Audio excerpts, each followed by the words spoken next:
It's Penn Hills Indians football 1995. Welcome to the Coach's Corner, brought to you by Jay Clarkson, the Penn Hills Shopping Center, along with the head coach of the Penn Hills Indians, Neil Gordon. I'm Bill Navari. And Neil, it's great to be 3-0. The only problem is they don't count for now. No, they don't.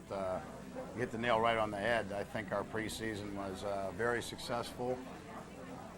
Played 3 tough teams, 2 of them on the road. I'm not sure if people understand how good a football team Seneca Valley is. 3 gutsy performances. Hopefully they got us in the right frame of mind to start the ones that do count. Arguably, you play perhaps one of the toughest non-conference schedules in the WPIAL, and that has to be to your advantage going into a tough Quad A schedule. Well, I think the advantage is that you find out who your people are, where your weaknesses are, what you need to work on, and so forth.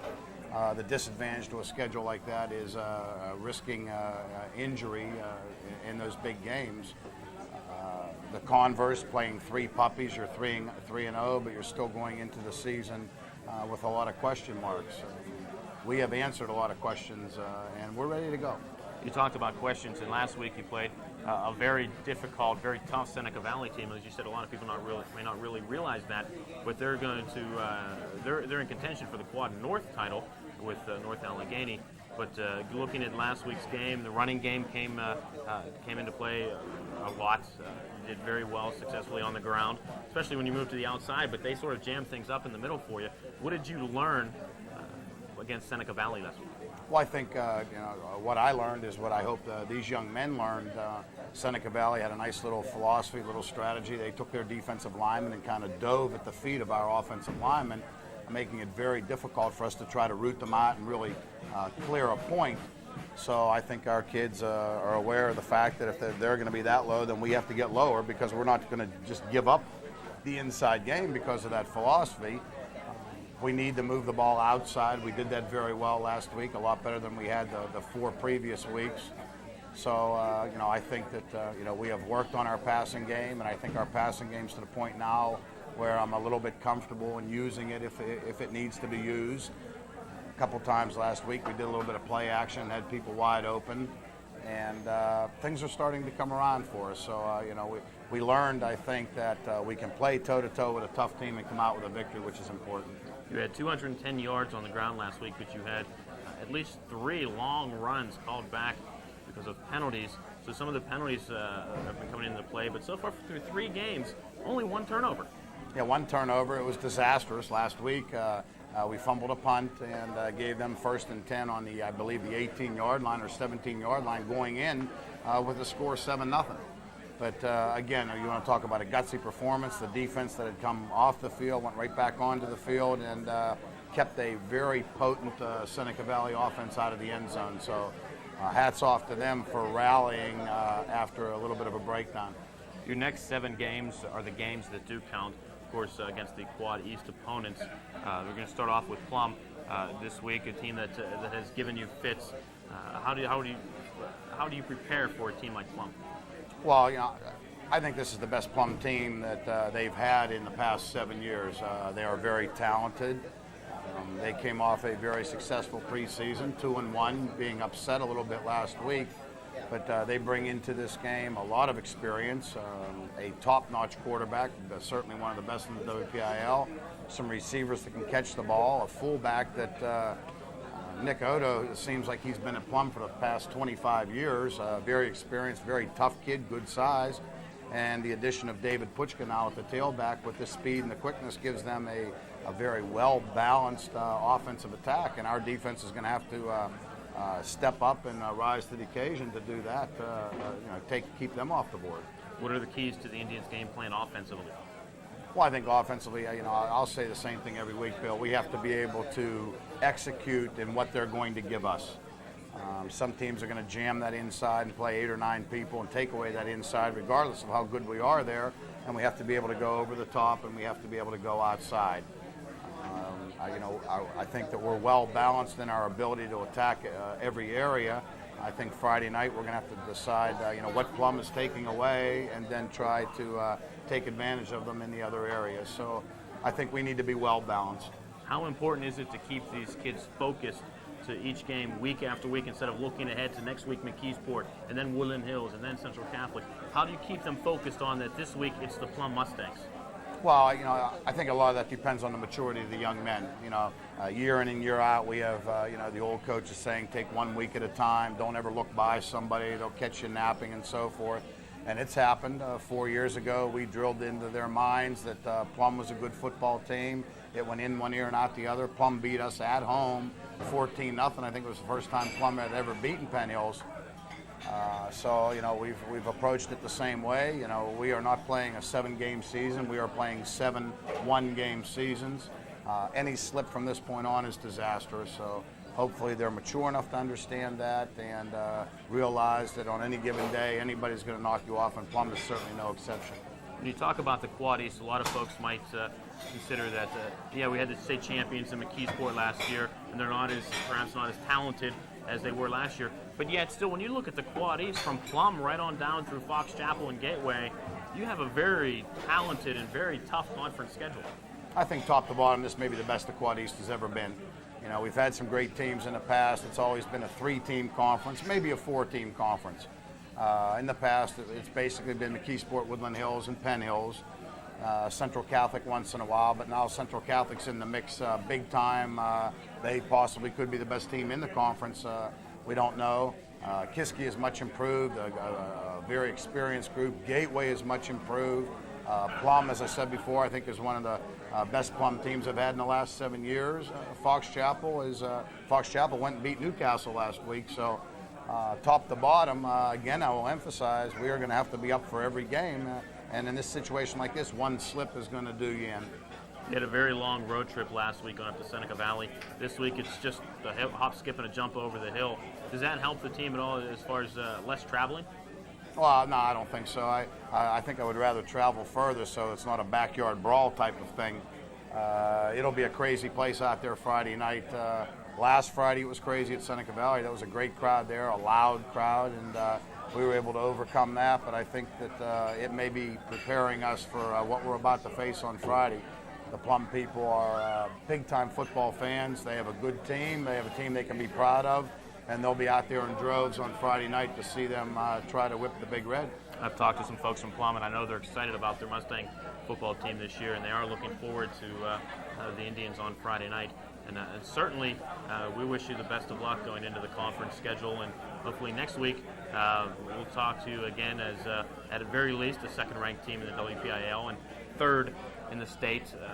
Of course, with those kind of rankings, which I know you happen to despise, Sure do. That certainly doesn't help your cause with the other teams getting up for the Indians. Well, you can't sneak up on anybody. The rankings, you want to be ranked first or second at the end of the season, certainly not at the beginning of the season.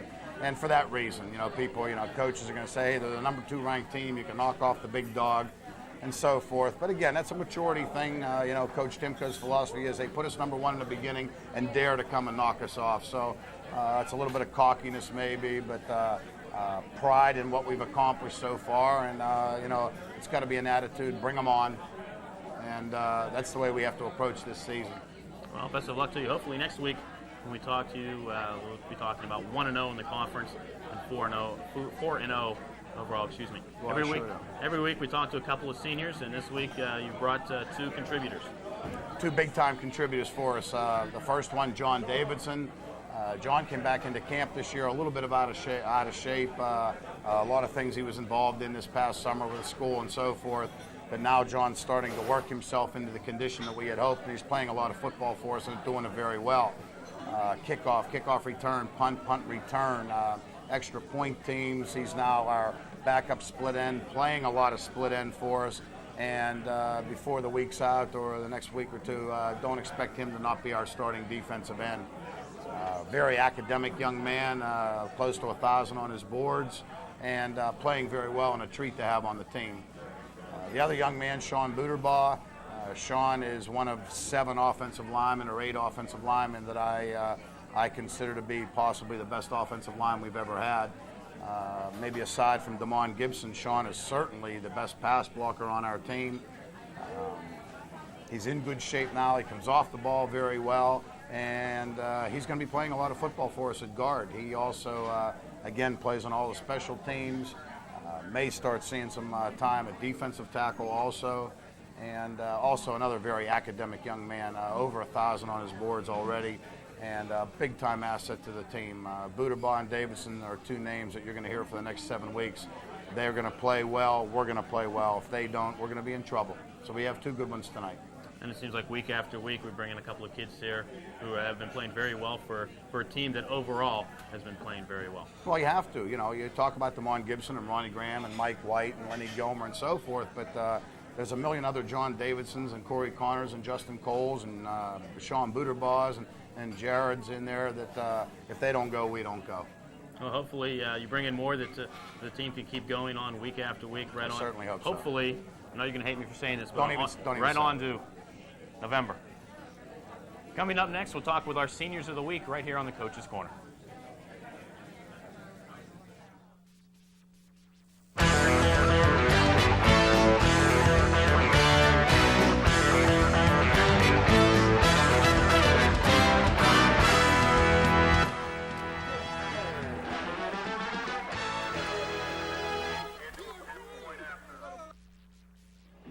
It's Penn Hills Indians football 1995 tonight from Plum, Pennsylvania. The Quad East Conference gets underway as the host Plum Mustangs take on the visiting Penn Hills Indians. And Bob, tonight the Penn Hills Indians 3-0 in non-conference play, but tonight they start the season 0-0. That's true, Bill. You can throw out all the stats and all the victories and wins and losses. Not all the bruises, however, but you start 0-0. That is correct. It's a new start. You have 3 tune-up games, which Penn Hills obviously did very well, being 3-0 for the first time in 13 years. Their opponent tonight, the Plum Mustangs, also did very well. They were 2-0 going to last week. They suffered their first loss against Indiana.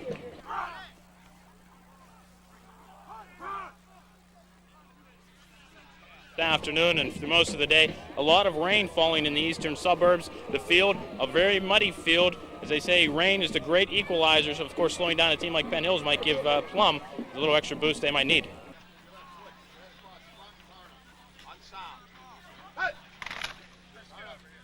Running game. But on the other side, Plum is a passing team, can also affect the footing as far as wide receivers running their routes, and also quarterback Scott Umberger for Plum going back in his pass drop. So it can work both ways on that. You talked about Scotty Umberger, the great quarterback for the Plum Mustangs. How important is it for the Penn Hills defense to control Scotty Umberger? I think it's the key to the game, as a matter of fact. Holding Umberger down offensively, they know Plum is going to come out passing the ball. They're not going to abandon the run. They're going to have to try to stop Penn Hills' run. But Penn Hills must pressure Scotty Umberger because, as we saw on several occasions this year, Penn Hills is a little bit susceptible to a passing attack, and that's the key. You can help your defensive backs if your defensive line and your linebackers get pressure on the quarterback. With the field conditions as they are, how are we going to see the Penn Hills offense? Perhaps maybe with the footing being perhaps as bad as it might be, maybe we're going to see Penn Hills put the ball in the air a little bit more.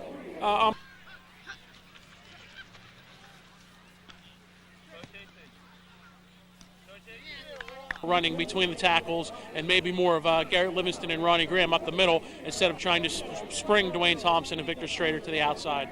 It's the first week of conference play. Tonight's winner is tied for first in the conference. Tonight's loser tied for last. How important is week 1? It's very important for a confidence factor. I think it's a long season. You still have 6 games left after tonight, but you always want to get off on the right foot, and I think for that reason it's most important. The Penn Hills Indians, if they were to win tonight, they would be tied for first in the conference with the McKeesport Mustangs, who beat Woodland Hills this afternoon 14-13. How important is it to go into next week's matchup tied for first at 1-0, but then again, you really don't want to look past the Plum Mustangs?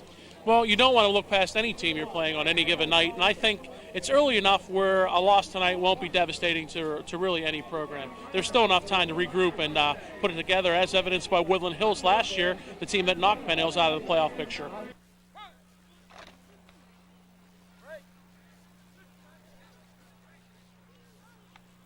Toughest of the Quad A conference is right here. So sit back, relax. Coming up, week 1 of the Quad East Conference schedule, the Penn Hills Indians and the Plum Mustangs right here on Penn Hills Indians television.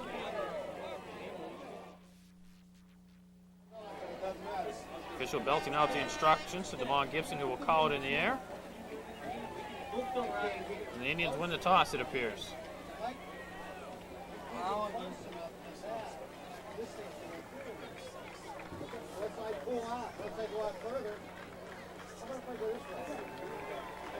So the Penn Hills Indians have indeed won the toss. They elect to receive. They will be moving right to left.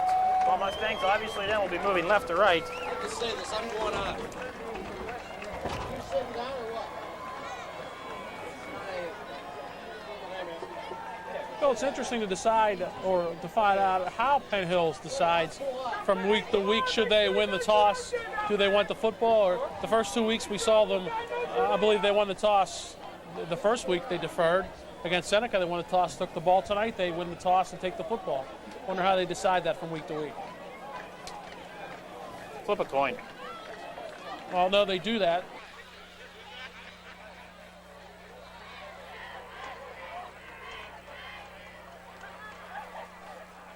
The field gets much worse. That's a good point.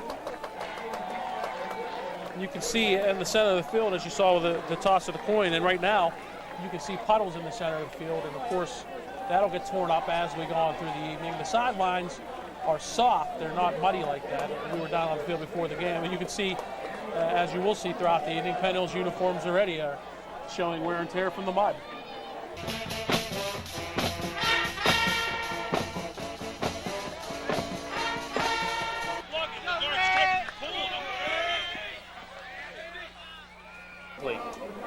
Exactly what I mean. Because before the game we saw Salik Rice on the field, and his 48 looks like more like a 40.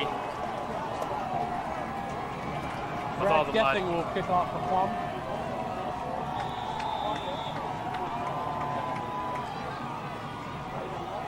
Thompson, Strader, and Germany deep for Penn Hills.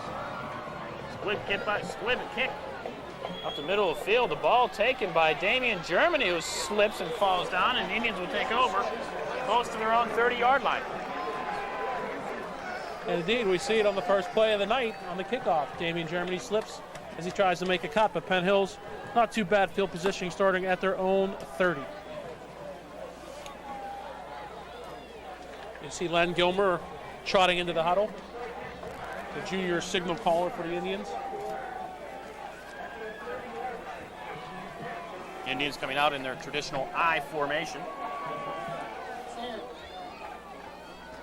Second man through, looks like Thompson.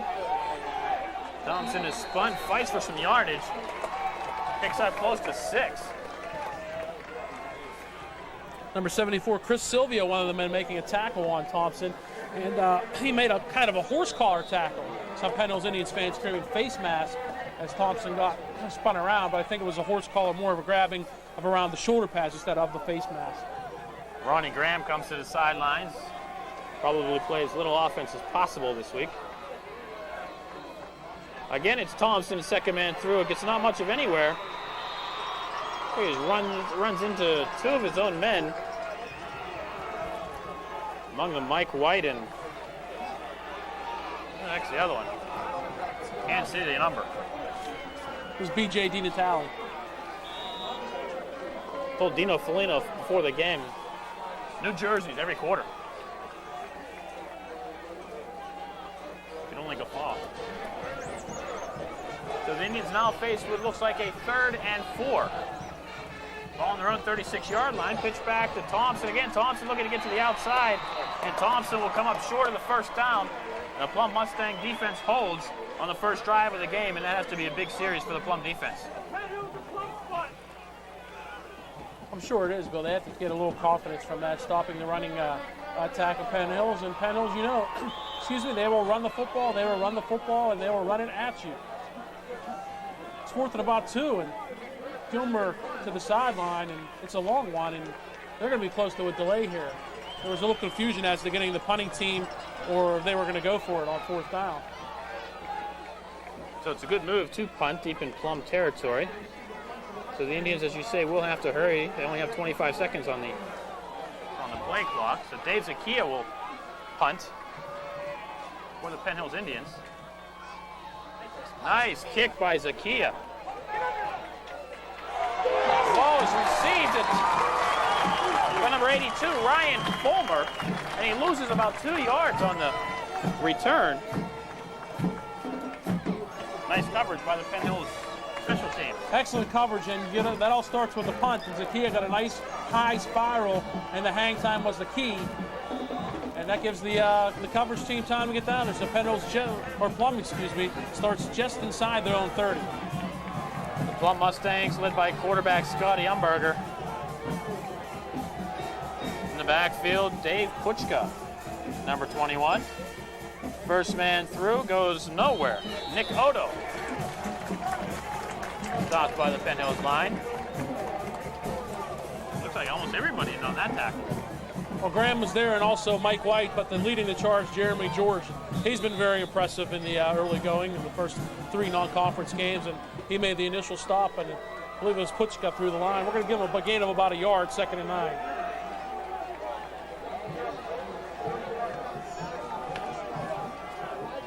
Umberger under center with Odo and Puchka in the backfield.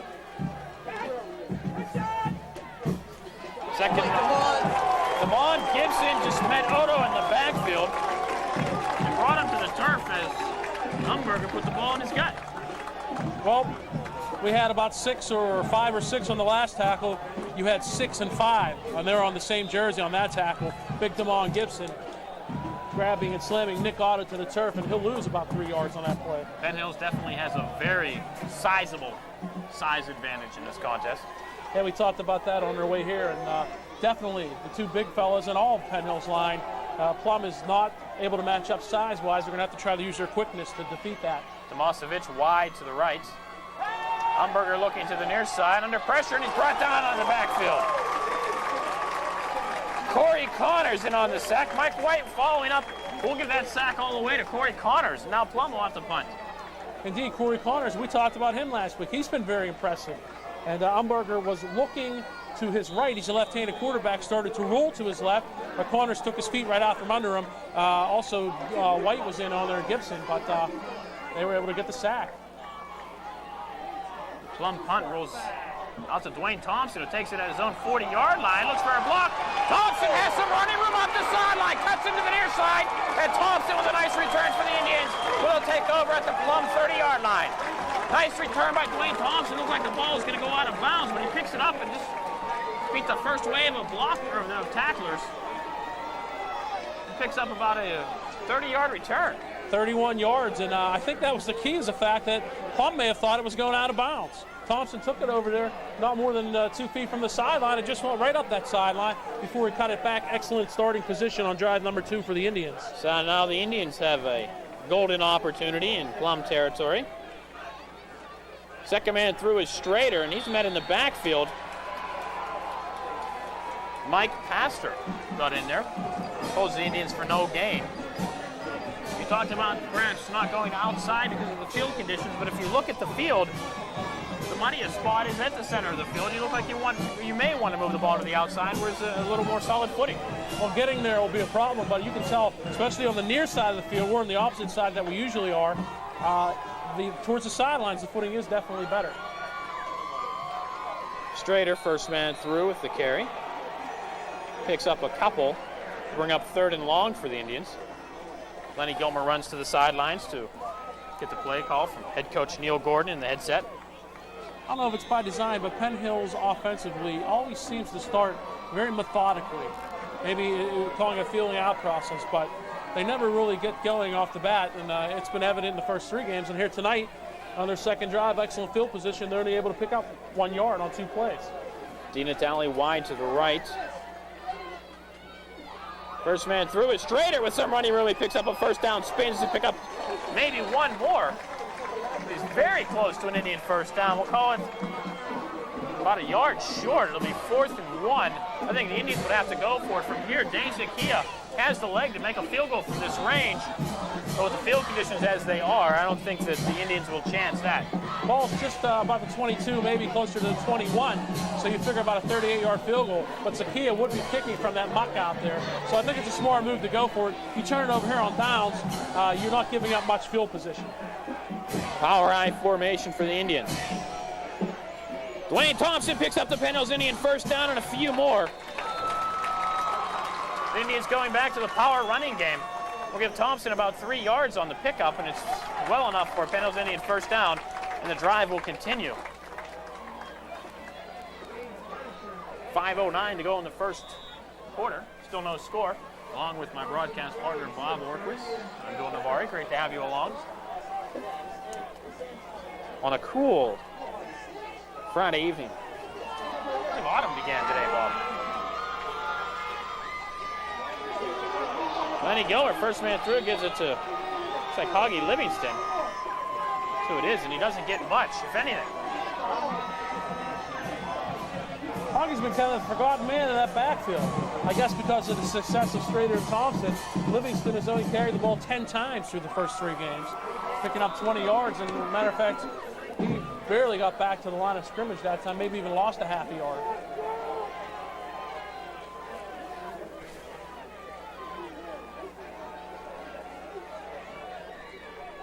Gilmer with a quick patch on the outstretched hands of Victor Strader. Victor Strader looks like he gets the ball down close to the 15-yard line. Be right close to a first down. Nice reach by Victor Strader to pull in the Gilmer pass.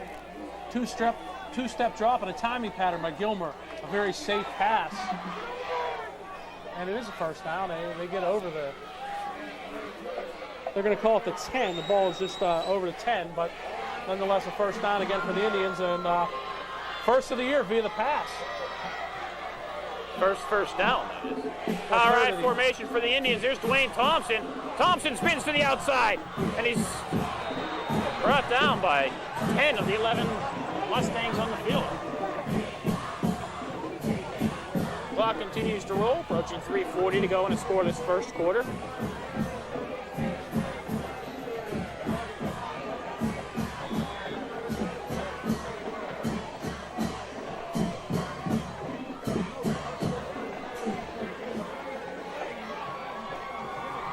Indians with a 2nd and goal from the 6-yard line.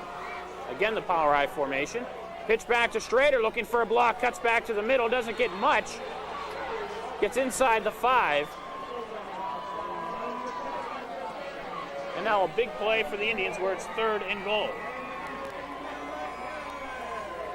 Well, that play designed to go to the outside, and Strader saw there was nothing doing.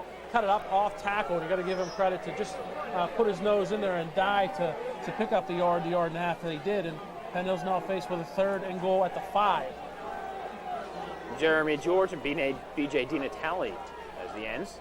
And there's Dwayne Thompson, cups up the middle, close to the goal line. Looks like Thompson is in, and it is. 6 points for the Indians. Dwayne Thompson, 5 yards, 6 points, and the Indians are on the board.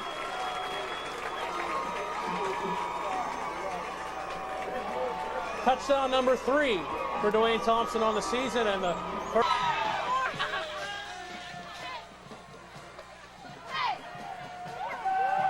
yards, but Thompson caps it off with the 5-yard touchdown run. Dave Zakia to try the point after. Big mud spot just to his left.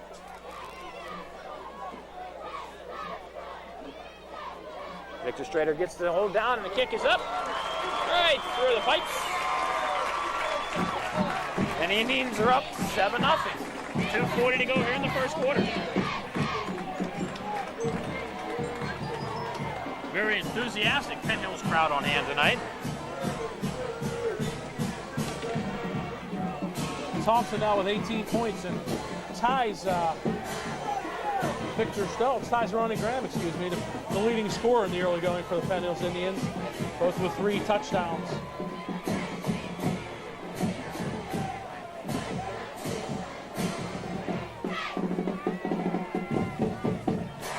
If you notice too, we'll see it when the Penn Hills offense comes back on the field. They do not have the blocking of Ronnie Graham, B.J. DiNatale, and Jeremy George in at the end positions.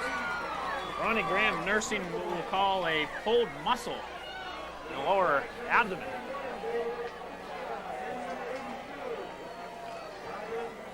The Penn Hills coaching staff wanting to take no chances. Especially with the health of Ronnie Graham. Especially with a sloppy track like tonight, it's going to get worse.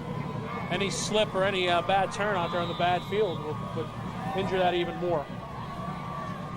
Number 85, Bob Tomasevich down deep the field at the kickoff. Ball goes to one of the up men. Tries to break to the outside. But a nice defensive play by number 43, John Davidson, one of our seniors of the week. Ryan Fulmer on the return.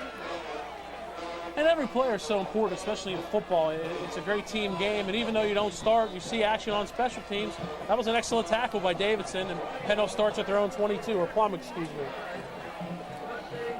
Mustangs take over, as Bob says, on their own 22-yard line.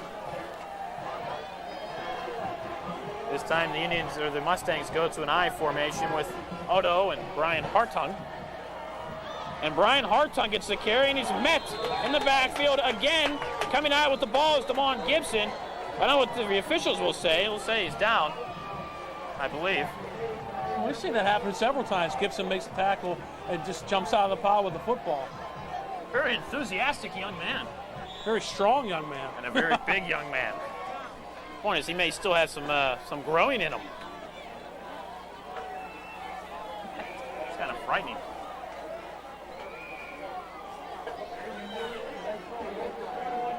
He's not bad at basketball either. I'll talk more about that later. Odo. Lone back in the backfield. Umberger looking to throw the football. He's under pressure, has a lot of time. He's flushed out of the pocket. Heaves one downfield, a wide open Tomasevich. Here's Brad Guthrie. Takes in the long pass deep, but into Penn Hills territory at the 36. How Brad Gething got behind the Penn Hills defense, I'm sure is a question by the Penn Hills coaching staff. I'm sure the secondary was. Well, some of it may have had to do with the fact that, yes, that's what happened. Umberger rolled to his left, and they came up and maybe too early in the run support, and he just heaved as far as he could. Gething caught it about midfield and ran for an extra almost 15 yards, 43 yards covered on that pass play, and that's initial first down for Plum and a big gainer. See the strong arm of Scott Umberger. Umberger fumbles the snap, gets back on the football. Credit the young quarterback for having the wherewithal to jump back on the ball. Of course, once you fall on it, you're down automatically. Yeah, but the key is retaining possession. And you don't want to try to make too much happen. You just want to get on it. You don't want to try to pick it up and run with it, because that could cause worse things to happen. Particularly when you have a first down and you're in Penn Hills territory. You come up with a 2nd and 11 now. So not much damage done on the play, almost the same as having an incomplete pass. So now the Mustangs again go to the single back with Nick Odo. Twins right. They wanted the screen. Umberger is brought down in the backfield. Garrett Livingston, Mike White et al. They wanted the screen to Odo. There was no doubt. Umberger went back, a little hesitation. The lineman hit and released, as you do on the screen, but White's speed was able to get him there first. Umberger gets sacked for a loss of 7 to about the 44-yard line. That's the second sack of the evening. So after the big play by the Mustangs, 2 plays in a row, they've gone backwards. Now there seems to be some kind of mud on the football.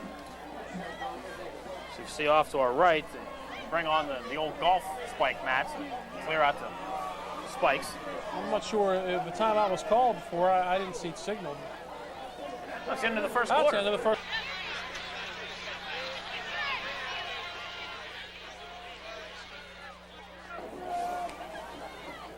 That's the end of the first quarter. Penn Hills Indians 7, Plum Mustangs nothing. You're watching Penn Hills Indians 95. Second quarter action about to get underway. The Penn Hills Indians 7, the Plum Mustangs nothing. Plum Mustangs faced with a 3rd and a long way to go. Bill, I'll have a brief second. I just wanted to, after compiling and looking at the statistics, it was for the first 3 non-conference games, pretty much even. Penn Hills holds a slight edge in many categories. Offensively, they've gained about 30 yards more than their opponents. But I think 2 key factors stuck out in my mind anyway. One is that their 2 top runners, Victor Strader and Dwayne Thompson, both averaging 6.5 yards a carry. And the other one turnover in 3 games, while Penn Hills has 8 takeaways. That was almost a costly turnover, but the defense, another story of the first 3 games, hold Seneca Valley off the scoreboard. That's true, and then they're only allowing 7 points through 3 games. I have that divided. I just can't see it. 2.3 per game, which will win a lot of ball games. Absolutely. Mustangs called a timeout before the second quarter got underway. Umberger looking to pass, looking downfield. He has a man at the 15. The ball is caught for a Plum Mustang touchdown. Number 85, Bob Tomasevich, the hero here. And the Mustangs on a 3rd and long put 6 points on the scoreboard. And head coach Neil Gordon is irate.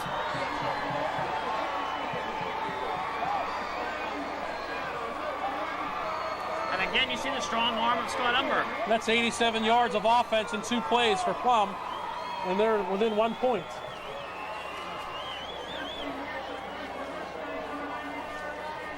So Greg Watson on to try the point after to tie the game. That's the first play of the second quarter. So it takes the Mustangs 9 seconds of this quarter to tie the game, or at least pull within 1.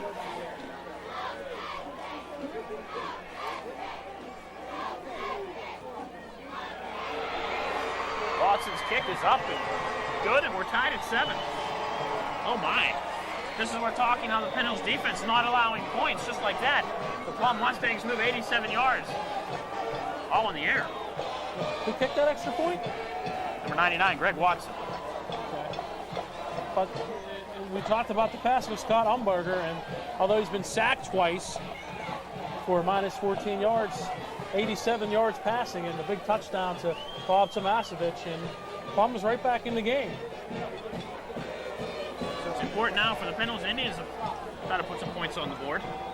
I think we're going to see the Mustangs going to the air quite often the rest of this game with success like that. Indeed. We'll see if Coach Larry Gillespie makes any adjustments on the secondary.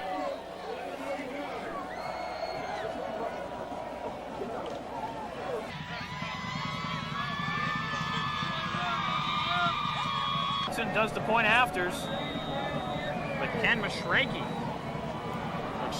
Brad Gething got the touchdown pass, caught one of the long passes, does a kickoff. Safe play. Whip kick out to the 35. See, falling on the football is Craig Gilmer, the younger brother of quarterback Lenny Gilmer. And that's a safe play. Again, you don't want to take any chances. You don't have that bad field position at the 35. You don't want that ball squirting and squirming around. So Craig Gilmer comes up with it, and Penn Hills obviously finds himself in the ball game. Plum could have just rolled over after the Penn Hills touchdown drive, but they went back to their passing attack, their bread and butter. They tie it up. The motion is straighter. Livingston, the lone setback. And Livingston with the ball, and he's met at the line of scrimmage. Picks up maybe 2. Indians now with the second, and we'll call it a short 8.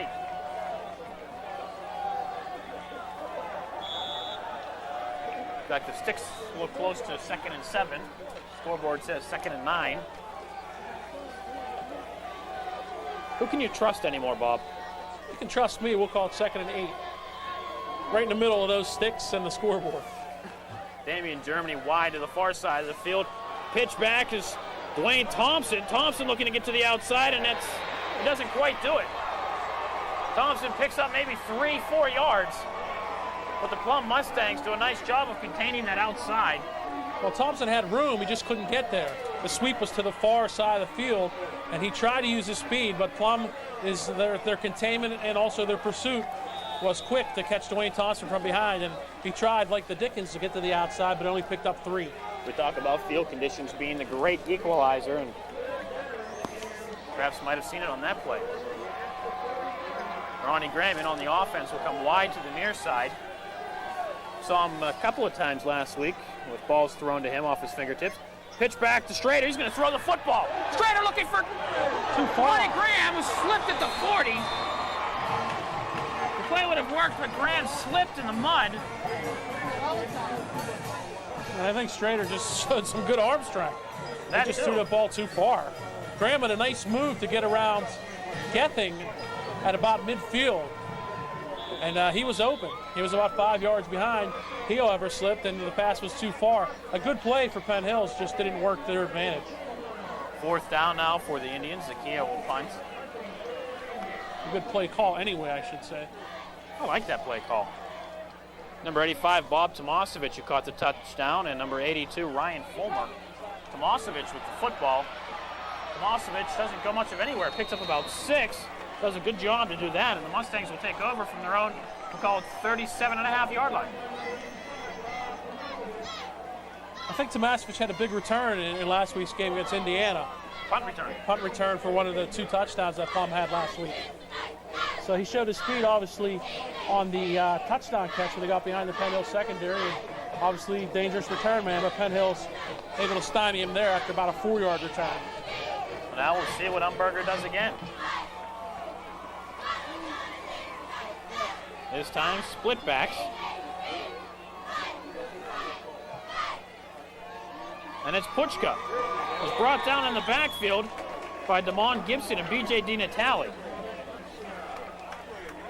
So the Mustangs are going nowhere on the ground, everywhere in the air.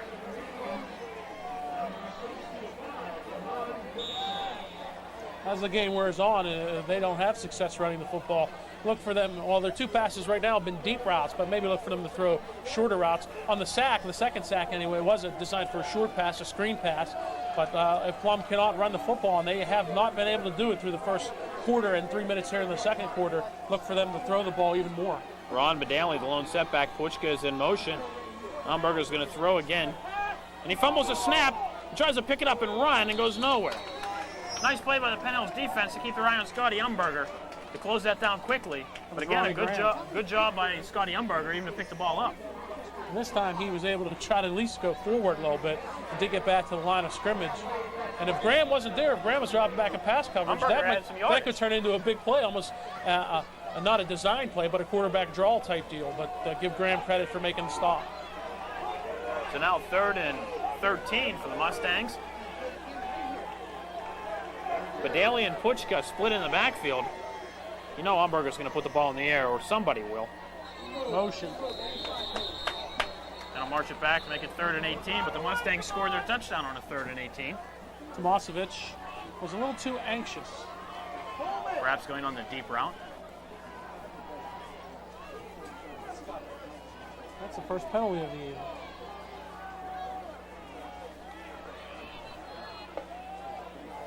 So we have 1 penalty and in a muddy field as of yet with 8:13 to go in the first half. No turnovers in the football game. But we have seen the ball on the field twice from Plum through bad exchanges between their quarterback, Scott Umberger, and their center, Chris Silvio.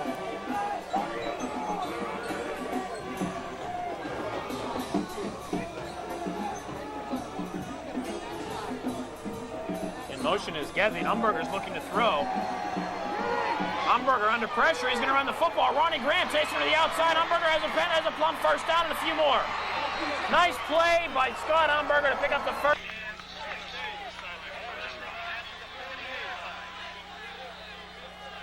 And it's going to go against the Plum Mustangs. What a break for the Indians on that flag. They won't give him a first down. He will pick up 10 if they go from the spot of the flag. Clipping. So that's a devastating penalty. Then move them back to the 25-yard line. So Umberger will get a pickup of 10.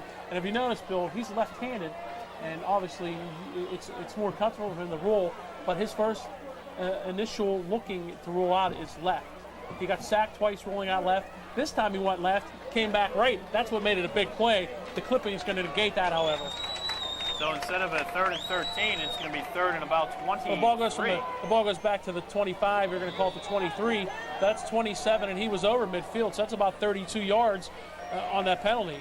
It's only going to mark off 15, but he was over into Penn Hills territory and had the first down. You talk about Scotty Umberger being left-handed. The natural role for a quarterback, most of the right-handed, is to the right. And with Umberger, which confused defense, and you can see he rolls to the left. And the southpaw quarterback and is much more comfortable. But that's his initial look to the left. Quick snap. Umberger puts the ball up.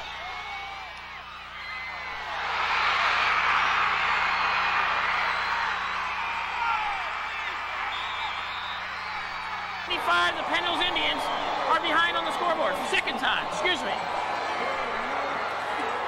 Oh, my. Bob Tomasevich in a jump ball comes down with it. The Penn Hills defenders fall. On a play, it looked like the offensive line moved too soon, but it was a quick snap. 75 yards.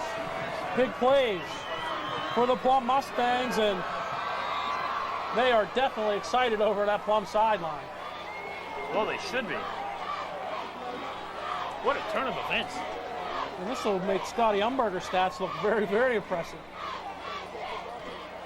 Kick is down, kick is up, and the kick is good. So 7:21 to go in the first half. It's Plum 14, Penn Hills 7. You're watching Penn Hills Indians 95.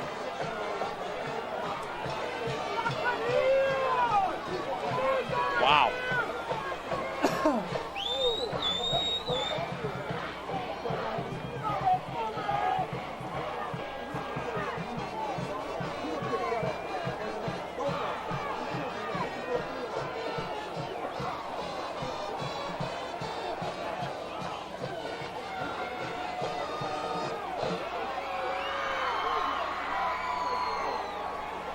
With 7:21 to go in the first half, it's the Plum Mustangs 14, Penn Hills Indians 7, along with Bob Orquist. I'm Bill Mavari. And Bob, the Penn Hills Indians down by 7 for only the second time in 1995. How big of an offensive series is it now for the Indians? It's not crucial yet, but good teams respond to adversity. Remember that. And this is obviously, they said, the only second time they faced adversity on the scoreboard. And their secondary's facing some adversity. Scott Umberger, 3 of 3 in the early going, 162 yards and 2 touchdowns. Brad Gethin with a deep kick, taken by Dwayne Thompson.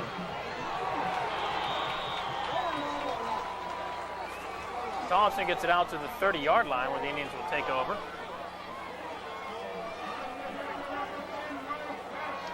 I'll see if the Indians continue with their power running football game. I wouldn't abandon it just yet. We still have plenty of time left in this game. I'm sure on the sidelines, the defensive coaches are gathering their secondary and saying, hey, guys, got to tighten it up back there.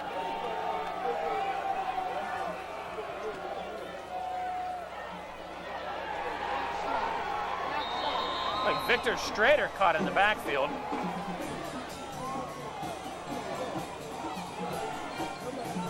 Tackled by the entire Plum defense, cheerleaders, and the band.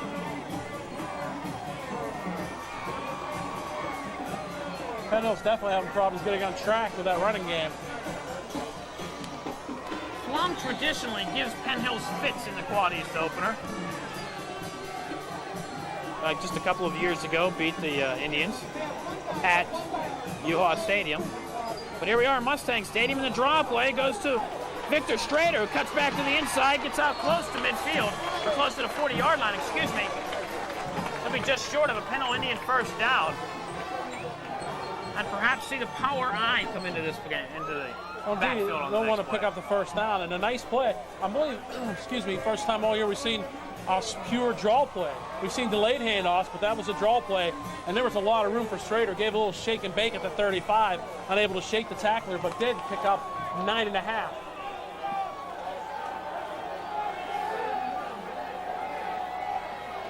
So 3rd and 1 for the Indians. Second man through is Dwayne Thompson. He has a Penn Hills Indian first down. Big play for the Indians, even though they only netted 3 yards. But Well, it does two things. First of all, it gives you a little bit of confidence that you move the football at least. But the second thing, and more importantly, gives the defense a chance to rest and regroup. And a long drive will definitely help that cause. Regroup perhaps, but the Penn Hills Indians play that Iron Man football. A lot of the offense plays on defense, particularly those huge linemen. Lenny Gilmer looking to throw the football. Gilmer's going to run to the outside. Gilmer still on his feet, crosses midfield, gets knocked out of bounds, kept in bounds at the 49-yard line. Nice play by Gilmer to get close to the sticks. He called it 2nd and a long 2. We know he's an excellent runner, and he saw no receiver open, tucked it up, and did a little tiptoe dance down the near sideline to us here, and picked up a sizable 8-yard gain on first down.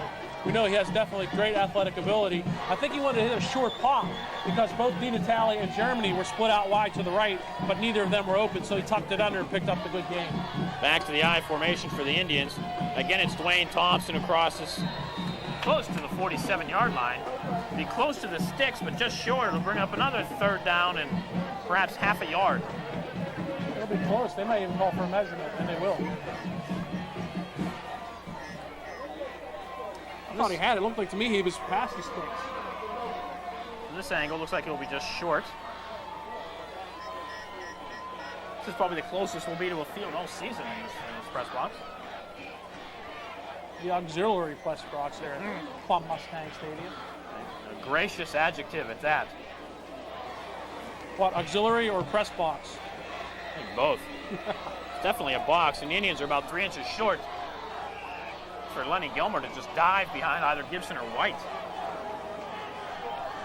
Of course, if you notice the field where the ball is, it's a very slick spot of the field. The Indians must be sure of their footing here.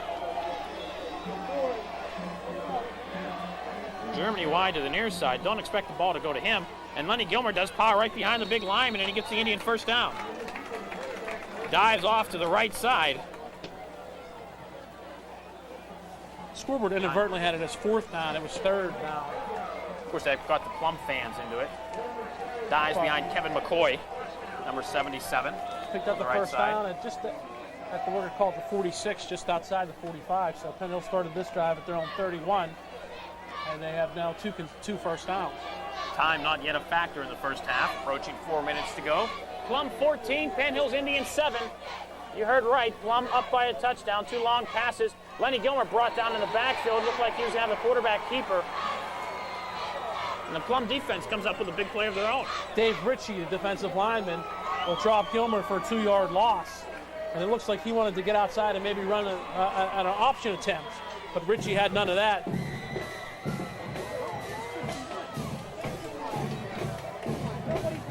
So 2nd down and 13 now for the Indians.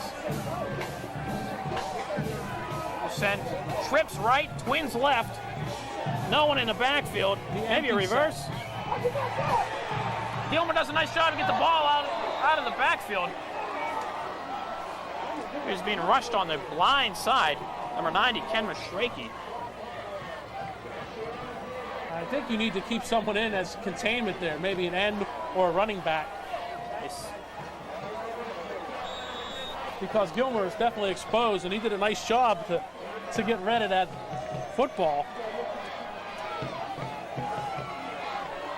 And he just threw it up. Luckily, he threw it far enough because it was the closest man to it was Penn Hills, the Plum defensive back. 3rd and 13 now. Gilmer looking deep for Ronnie Graham. Just off his hands, and Jeremy George standing alone at the 10-yard line. George was open, he broke open late. It's easy for fans to sit there and say, should have thrown to George. He was open, but not as open as the Plum defender that was with him cut off after he saw that the ball was thrown. But George did have a few steps, and if Gilmer had maybe more time, maybe he would have took a shot at the deep pass to Jeremy. Ronnie Graham almost coming down with a nice catch, but then again, it was almost picked off by Plum Well, on the tip. He's 6'4", and if you throw past too tall, you definitely throw it high to him. Dave Zakia to punt. A high corner kick. Ball goes out of bounds short. It'll be marked about the 30-yard line, will be my guess.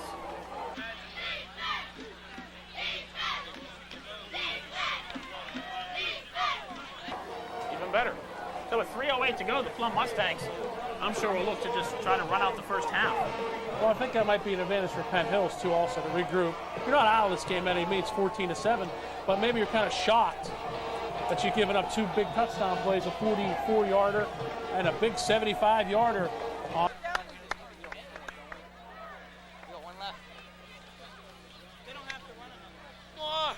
All of a sudden, bang, a jump ball situation, and Tomasevich has the football, and he's behind the defense. He's in the end zone, and Plum is celebrating. I formation now for the Mustangs. Plum looking to get to the outside. Nice running. Brian Hartung to carry. Called about 8. Hit in the backfield, but Hartung able to get the ball to the outside. That was just designed to go off tackle, and Penn Hills had shut that down, but give Harding credit to bust it off to the outside. And first sizable gain, excuse me, for Plum via the ground. That counted anyway without a penalty negating it. Split backs, Hartung and Nick Odo.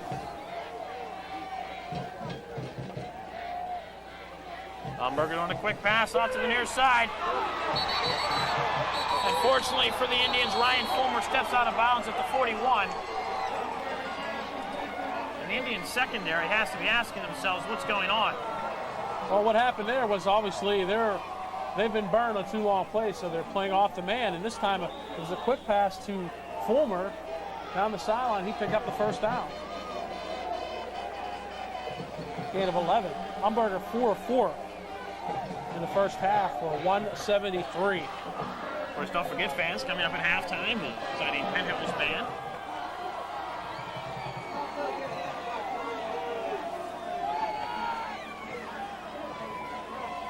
Again, it's Hartung who cuts back to the inside, and he's crunched by Ronnie Graham.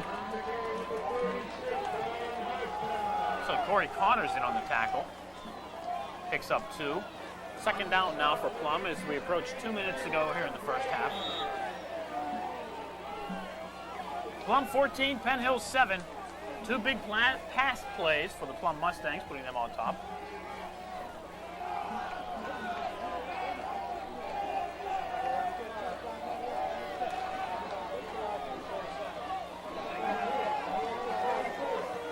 I expect we'll see Umberger put the ball in the air again.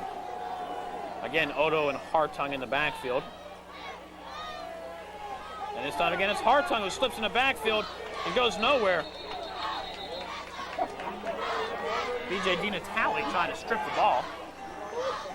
Maybe now 3rd down for Plum, and that frightens me. Hartung kind of rumbling, stumbling, bumbling for the yard after he lost footing. And indeed, 3rd down has been a frightening experience for Penn Hills tonight. And the Plum Mustangs call a timeout with 1:18 to go in the first half to decide the issue. And again, they've had 3rd and long twice and have scored touchdowns on the plays. So why not put the ball up again? The last play was 3rd and about 25, maybe about 28. And the play before that, it was 3rd and I believe 11 or thereabouts. And bang, 2 deep passes, 2 Plum touchdowns. And I'm sure that's what the defensive staff and the defense now are talking about. Watch that deep pass.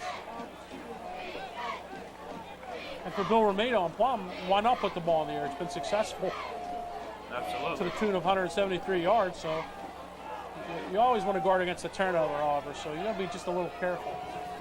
Well, we've talked about the Penn Hills defense and how strong they are all season, but then again, we've always said that their biggest Achilles heel has been the secondary, and it's certainly shown that tonight. Of course, the secondary has come up with some huge plays. They have Victor Strader playing center field. They have 7 defensive backs, 4 linemen. And Umberger will throw, and there's B.J. DiNatale. Umberger close to the... It's a flag. Umberger close to the line of scrimmage, threw the ball up. And a flag was thrown as Ryan Fulmer was held up. Bill, Penn Hills fans booing, and I think they're booing because it was an inadvertent bump, but it was a bump nonetheless. Nick Brown stepped up on the play. And I know they're not happy, but it was a bump. The call had to be made. The call had to be made on that play. Even though the pass might not have been caught, it may have been overthrown. It was still, however, there was contact. That'll be a first down for Plum. Might be a little snake bait, and they're going to hit anything that moves out there. I think they're going to take the chance of hitting somebody. I think Nick Brown a little overzealous. But of course, we saw that when you talk about a nickel back situation where they bring in 5 defensive backs. This time the Indians had 7. And Umberger had a shot to run the football after he got past the initial rush of the 4 linemen. There was a lot of room. He could have chose to tuck it under and run that football. Big play, though, on the first down via the pass interference. Hartung man in motion to the right. Flags fly. My guess is we're going to have some illegal motion. The pass comes out to Nick Odo.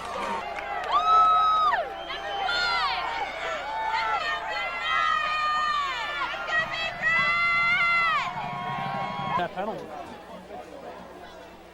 The ball should go against the Mustangs. Although you might want to push it back 5 instead of 1. You might want to push it back 5, but they scored already on 75 yards. You'll sacrifice the down. I think I would take the down. I would decline the penalty and take the down, but the Indians Penn Hills will take the football. will take the ball, move the ball back.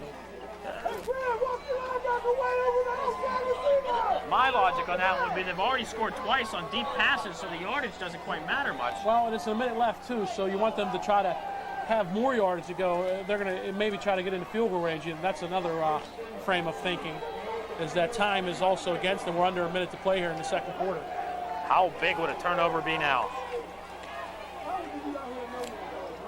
Ryan Fulmer goes to motion to the right. Umberger looking left, rolls out of the pocket, looking deep again, and the ball thrown out of bounds wisely by Scotty Umberger.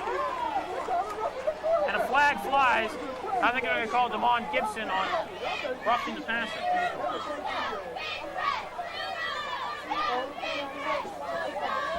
That'll be second first down. No, it's against Plum. I'm thinking they're going to take that penalty also. I think they called a clip.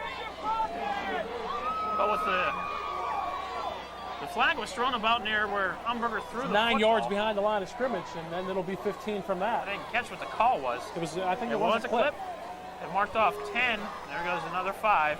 So Umberger gets -9 because that was the point of the penalty. He gets his first incompletion, then a clipping penalty. So not a good play at all for Scott Umberger. So it's first and from here to UHA Stadium, or close to it. They're on the 31. They need to get to the 30. Of course, The other 30. The other 30. They've shown they're not really ill-adversed in these long situations, however. So we'll call it first and 39. And it looks like the receiver jumped again on the near side. No flags fly, so we're probably wrong. And Nick Odo is stuffed at the line of scrimmage. And the clock rolls at 28. And it's second down. Second down in a long way, and timeout being made by Penn Hills. I would think at this point you would just want the clock to expire. Oh, I think they may call timeout to protect against the long pass play with only 20 seconds left. And not thinking we're going to get the football back. It's only second down. Second down. I didn't think he would want to let the clock run. Perhaps Penn Hills thinking turnover. I don't know. Oh, I definitely maybe thinking we don't want to get burned long again. Perhaps just to give the defense a break, to set up bring in the right personnel. Defensive coach Tim Timko and the poncho out to discuss strategy with the troops.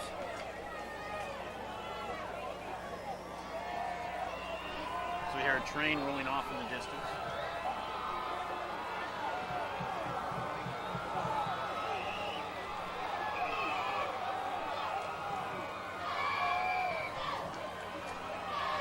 So Victor Strader again playing center field. The Indians this time have 7 defensive backs.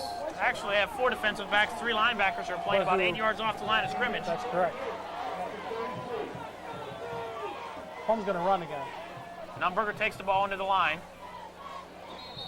That'll be third down. I think the Indians will let the clock run out. That would be the half. And that they will.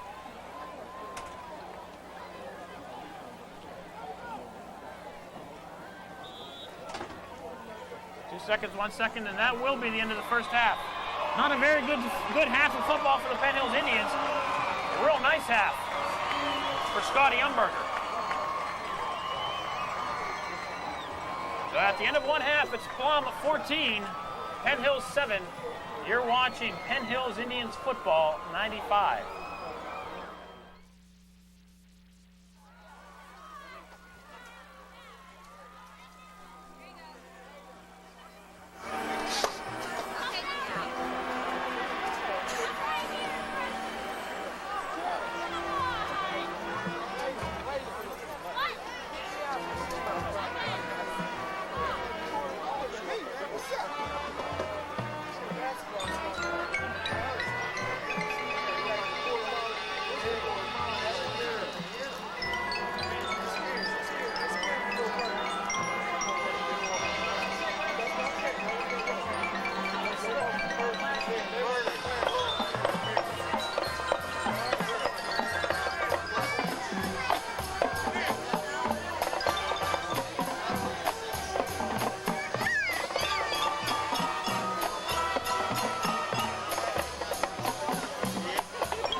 Second half action about to get underway. The Penn Hills Indians trail the Plum Mustangs by a score of 14-7. And Bob Orquist, not a good half for the Penn Hills Indians secondary, but a good half for the Penn Hills defensive line.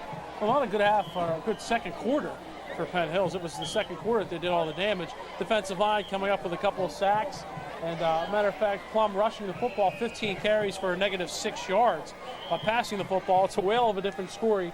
Scott Umberger, their quarterback, is 4 of 5 for 173 yards and the 2 touchdown passes of 44 yards and 75 yards to Bob Tomasevich.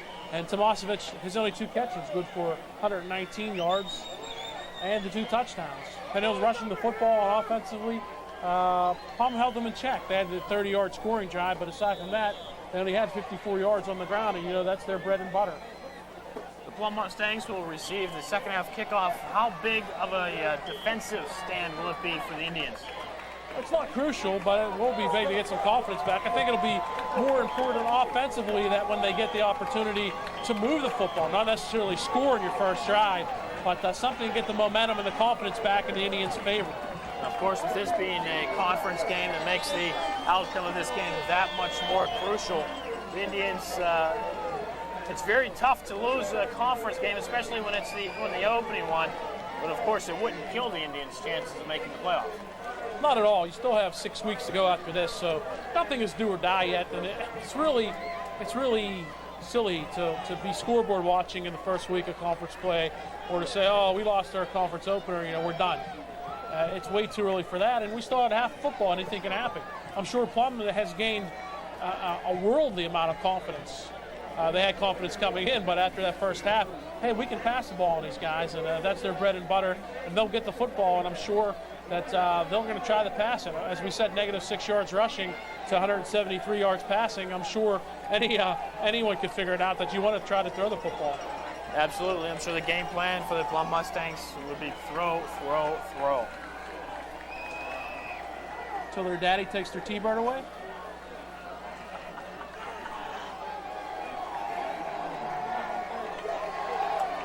I've said it before, I will say it again.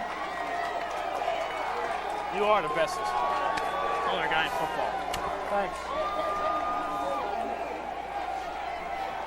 For no lack of enthusiasm you see on the Penn Hills sideline, they're right down in front of us, and they got things confused here. Wouldn't that have been cool? Dave Zakia kicking off to his own teammates. Could have took the football and ran in for a touchdown right off the bat. They were hoping nobody noticed. They had to go. The referees had to go and spoil it.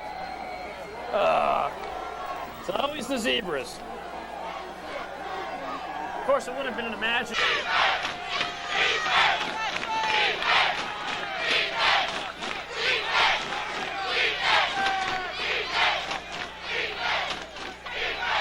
In the third quarter, the Plum Mustangs, all dressed in purple, will move left to right.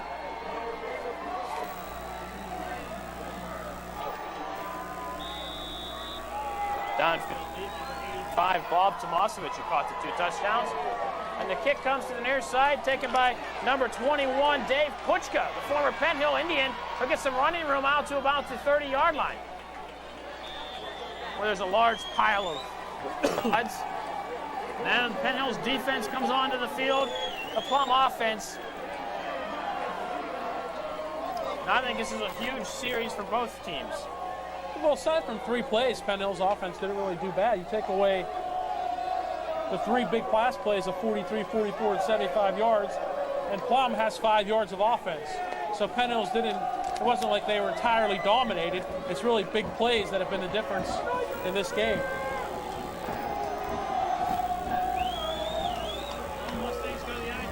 It's Otto and Puchka. In motion is Steve Whiteman. Puchka, second man through. He reached the line of scrimmage. About that, and that's all. Maybe picked up a half a yard to a yard. And again, tough sledding. Plum is just having all kind of difficulty running the football.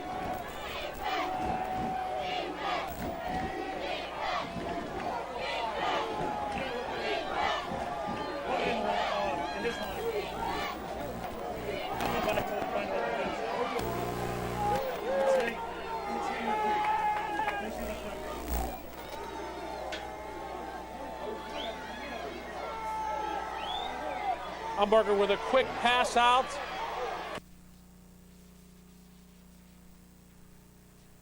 Brad Getting at about the 36-yard line. Bringing up now 3rd down for the Plum Mustangs. A little technical difficulties there. But our on-site producer Kevin Burke making some quick changes. It's now 3rd and 5 for the Plum Mustangs.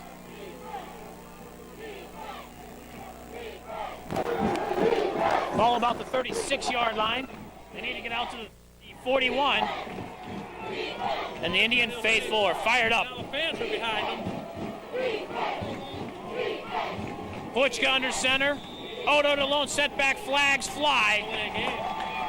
Make it 3rd and 10. Of course, Plum likes it 3rd and long. Delay of game against the Plum Mustangs.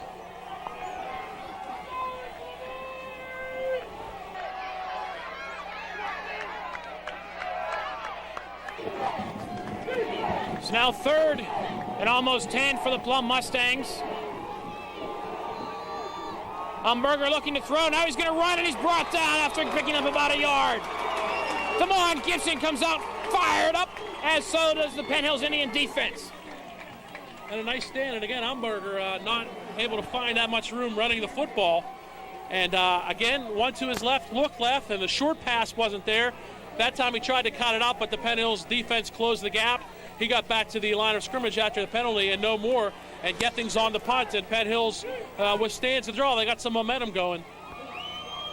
Jeremy George almost blocks the kick. The ball rolls out to about the 35-yard line. Victor Strader picks it up. Victor Strader gets around the first wall of containment, still spins out towards midfield. The Mustangs will start, or the Indians, will start at the Plum Mustang 44-yard line. And these Indians are fired up. The crowd is definitely into it, and Victor Strader is an exciting player, trying to make something happen. The punt was on the ground, and he did that all on his own, and Penn Hill starts at their own 43. And as I said, maybe not imperative for them to score, but they want to just try to put some yardage together and get some confidence offensively.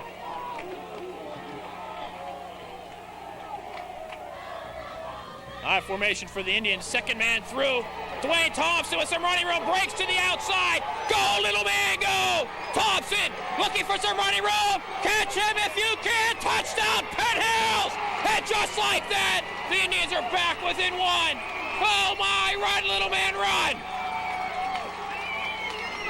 46 yards on the carry. 57 yards on the carry. Thank you, Bob Orquist. There is a man down for the Indians near midfield.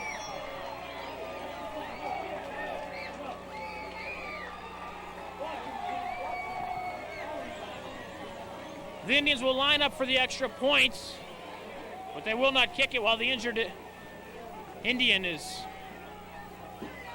attended to.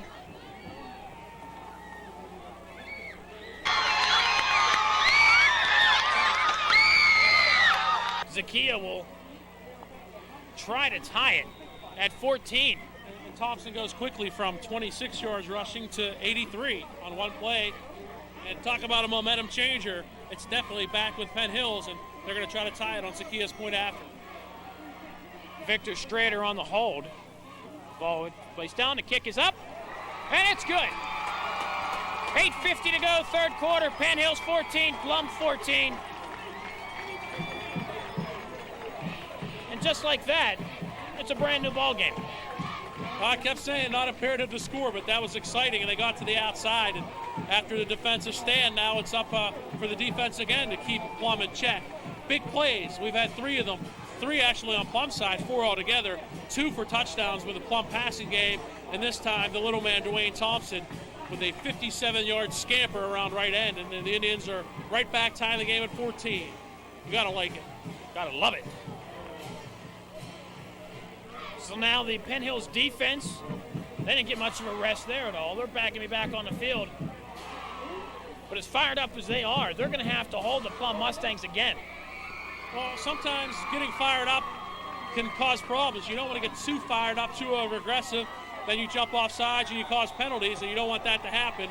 So I sort of just have to be a little bit restrained, but keep it up. They played well all evening except for the long pass plays. Short kickoff by Zakia. The Mustangs will take over at their own about 35-yard line. The kickoff taken by Ron Bedaly, the running back. So the Mustangs will take over about where they started their last drive. And it went awry. They did complete one pass, and it was only for about 4 yards. Again, having much trouble running the football. The Plum Mustangs minus 6 yards in the first half. And in the second half, they've only got one on 2 carries. So they have not moved the football any which way on the ground. Again, the Mustangs go to the I formation. Bedaly and Hartung in the backfield. Excuse me, that's Odo. Umberger on the option. Pitches the ball back to Hartung. Hartung gets close to a first down. Be about 3 yards short. We'll give him 7. And it doesn't seem to have phased the Plum Mustangs at all, the long Dwayne Thompson touchdown run. Well, you can't scrap your offensive game plan even though you're successful with a pass. You cannot come out and throw a pass on every play. It's obvious. And that time they ran the option. The first time that they ran the option, they ran it to the far sideline, which is the sideline with less room since we're on the opposite vantage point. And it did pick up good yardage, 7 on first down. 2nd and 3, split backs now for the Plum Mustangs. Scotty Umberger's looking, going to throw the football. Quick timing pass, the ball still up in the air. Falls incomplete.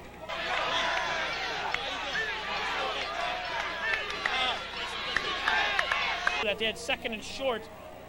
Of course, I expected they were going to probably put the ball a bit deeper than that, but with 2nd and a couple of yards, you almost have it down to waste. Indeed, and that's a short pass play, a quick timing pattern where if he catches the football and the receiver's tackled immediately, it's a first down, but you want to try to have him break tackles and make something big happen on his own. That's the kind of pass play Plum threw there. 3rd and short right now for the Plum Mustangs. I believe Umberger's, that's only his 2nd incomplete pass of the game. 5 of 7 on the evening. Man in motion is Ryan Fulmer. Umberger looking to the left on the quick timing pass. The pass intended to the touchdown man, number 85, Bob Tomasevich. Falls incomplete. Now 4th down for the Plum Mustangs, and we wouldn't really be surprised if they were to fake it. I would. I don't think I think it's too dangerous. Of course it is. It's the element of surprise. I still don't think it's going to happen. Well, we're allowed to guess. And Plum does kick it away. On the far side of the field is Dwayne Thompson, and the ball goes out of bounds at the 20-yard line. And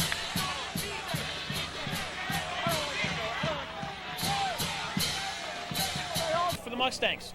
2 consecutive drives, 3 and outs, and they've settled down, and you just got to work against preventing the long, big play for Plum. Offensively, you might not get the big one-play drive for a touchdown, but you still want to make things happen and get out of the shadow. Actually, the 20-yard line is not that bad field position, but you want to try to put some yardage together, keep this momentum now that definitely Penn Hills has. I fully expect to see the Penn Hills power running game at this point. Split backs for the Indians. Pitch to the right side, just Victor Strader looking for a hole, finds none. He'll spin ahead for about 3. 2nd and 7 for the Indians. Game tied at 14 with 7:15 to go on a running clock in the 3rd quarter. And again, the bread and butter it was the same type of play. This was a pitch to Strader. The play to Thompson was, again, off the right side. That was just a handoff, an end around the end play. And Strader did well to get 3 yards on his own.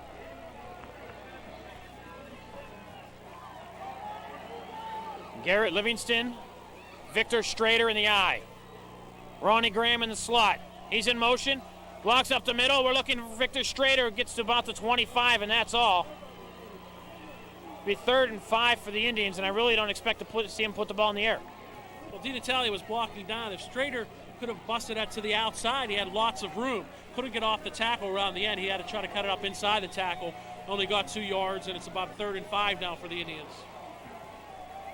Of course, it's good to see B.J. DiNatale getting back into the football game after he was lying on the turf. So now Livingston and Strader split. Twins right. Gilmer will throw. Completes the pass to Ronnie Graham, who gets across the 30 for a Penn Hills 1st down. We'll mark it about the 33. Safe, quick, safe pass, and definitely Graham with the good hands, maybe the favorite receiver of Lenny.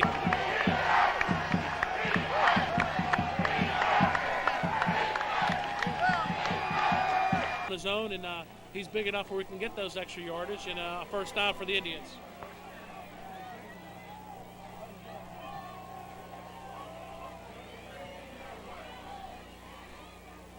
So that was a rarity, a complete pass by Penn Hills.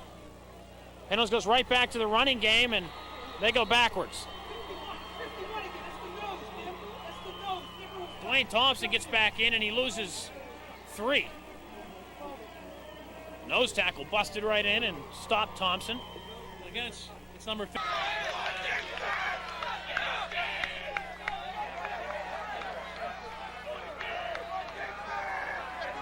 So 2nd and 12 for the Indians. See what kind of creativity they show here. Thompson and Livingston. And it's Thompson to the outside with some more running room. The little man will go again. Thompson 10, 5, touchdown Penn Hills. Dwayne Thompson, 70 yards, 6 points. Penn Hills 20, Plum 14. Bob Orquist, you gotta love the little man. I do indeed. What speed, and they didn't really need trickery. They just needed number 22 and his speed to the outside.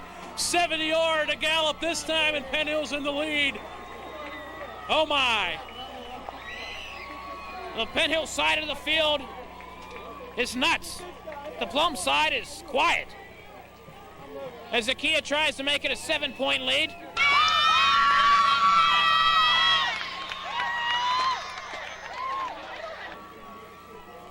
The Penn Hills coaches are happy. Indeed, they should be.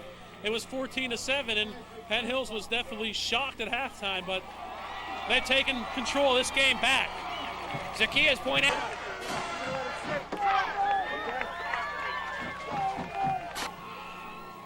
4:56 to go, third quarter. The Penn Hills Indians up by a touchdown, just like that. 2 straight drives, 2 touchdowns, and now it's Dave Zakia to kick off to a stunned Plum Mustang team. The kick high and deep. Dave Puchka takes it at the 10. Puchka looking for some running room. It's not Puchka, excuse me.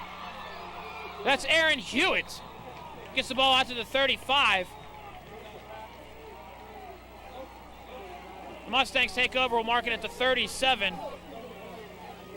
2 drives for the Indians, 2 touchdowns. And they've completed this, even though it was a touchdown run, they've completed this game so far as many passes they've completed in the first 3 games. Well, how about start of the second half with 6 plays and 2 touchdowns? They've held the ball for just a little over 3 minutes, and they've got 14 points.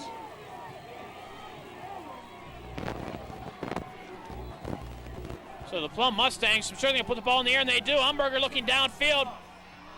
The pass is complete. No, it's incomplete. The pass intended for Ryan Fulmer. And Umberger. Take a deep breath. Umberger's going to put the ball in the air. He's going to throw, and again, Bill, he's left-handed, but he continuously looks left. Sometimes you don't always see a quarterback lean in one direction. They look left, and they always come back maybe looking right, but Umberger has consistently looked to his left this evening. High formation for the Mustangs. Draw play for the Mustangs. It's Puchka. Puchka with some running crosses midfield. Needs a couple blocks. He has one. Puchka gets knocked out of bounds by Ronnie Graham at the 16-yard line. The former Penn Hill Indian Dave Puchka on the draw puts Plum in striking distance from the 37 to the 16. A gain of 48, sweet revenge for Dave Puchka, and a well-designed draw play. Penn Hill's thinking pass, and the draw play burns them, and Plum's sitting pretty now, and the defense has got to tighten up. If you like offense, you've come to the right game, especially big play offense. This has been a story of big plays this game. Back to the eye, Odo and Puchka. Umberger rolling to the left. He's looking into the end zone. Oh, he looks his pass underneath to Odo. Odo is crunched at the 4. But it'll be first and goal for the Mustangs. Strader on the hit. Strader with a big stick last week. Odo will fill that tomorrow. As nice as the hit was, the pass was completed. And it gives Plum a first and goal. Just inside the 5. The Indians call timeout with 4:02 to go third quarter.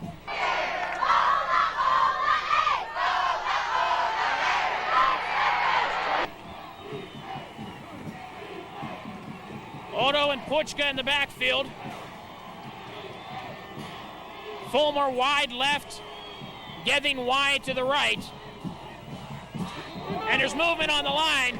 The Plum left tackle, number 71, Joe Manganello, jumps. So it'll now be first and goal from the 9. And that might change things up where you could maybe take 2 or 3 dive plays to get in from the 4-yard line. That won't do you any good now, so maybe that'll change up a Plum strategy a little bit. Of course, the advantage here for the Penn Hills defense is they won't have to think long pass. They have a shortened field, only have 19 yards to defend at this point.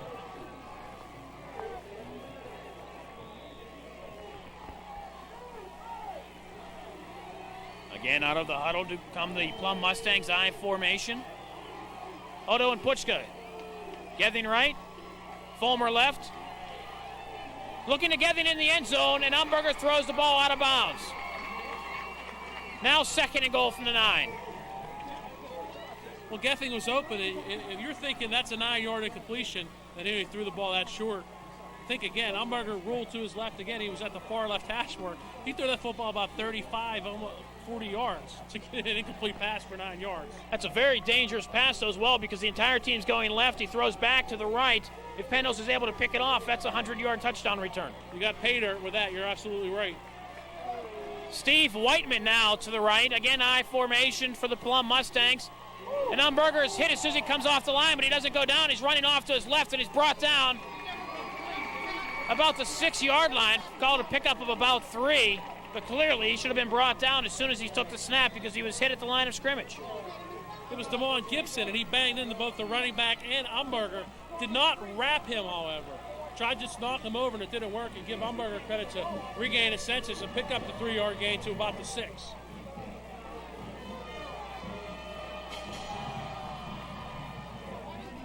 Now timeout for the Plum.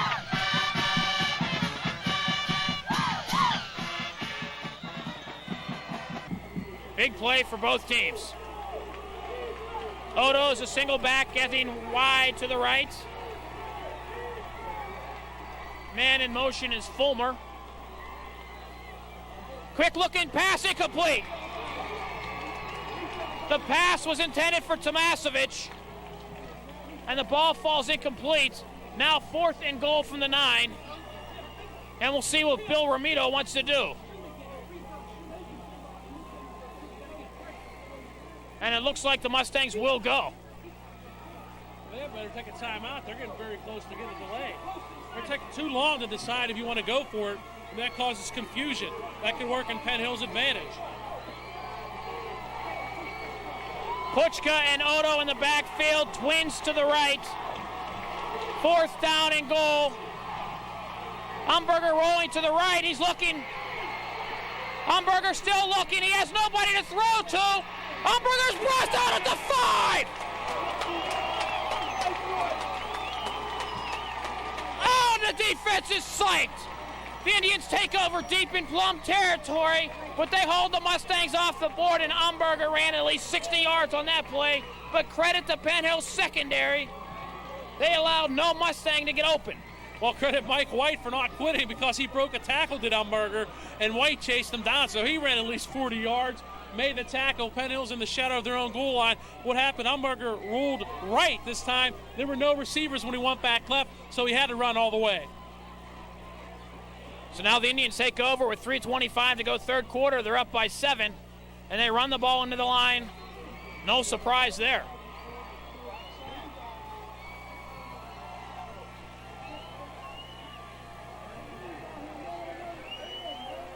Streeter on the carry.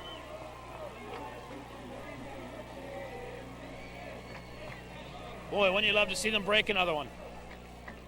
We need at least get one first down to calm things down. I'm sure hearts are racing on both sidelines. Dejection for the Plum Mustangs, elation for the Penn Hills Indians. There's a fumble! Gilmer fumbled on this option. The Mustangs recover the ball in the end zone. And just like that, it's 21-20 Mustangs.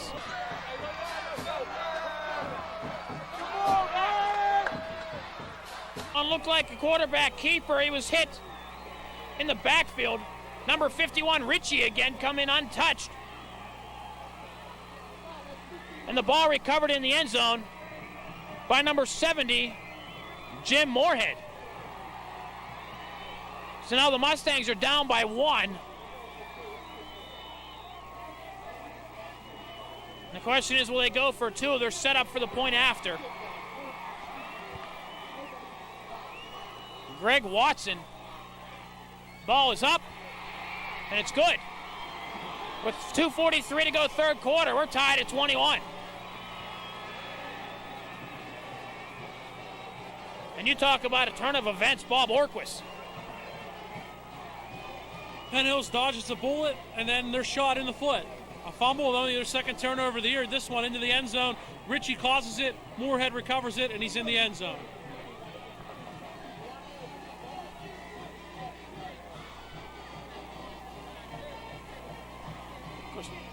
Penn Hills side, you can hear a pin drop. They're stunned. But the only positive note I guess you can say about this is that the Penn Hills gets the ball back. And it's still only a tie game, 21-all. But I'm saying strap yourself in and batten down the hatches, because if the first 3 quarters, especially number 2 and number 3, have been any indication, it's going to be exciting down to the end. And don't forget, this year we've also have overtime. There will be no tie game. These games all will be decided win or loss. We're here till somebody decides to win it.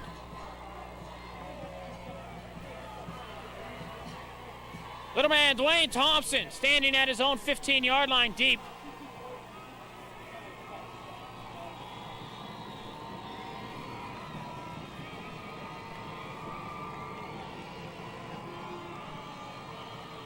Short kickoff. The ball's still loose on the turf, and the Indians fall on it at the 24-yard line. 4 Indians fell on the ball. Nice play there just to get possession of it. And the Indians will take over at the 24.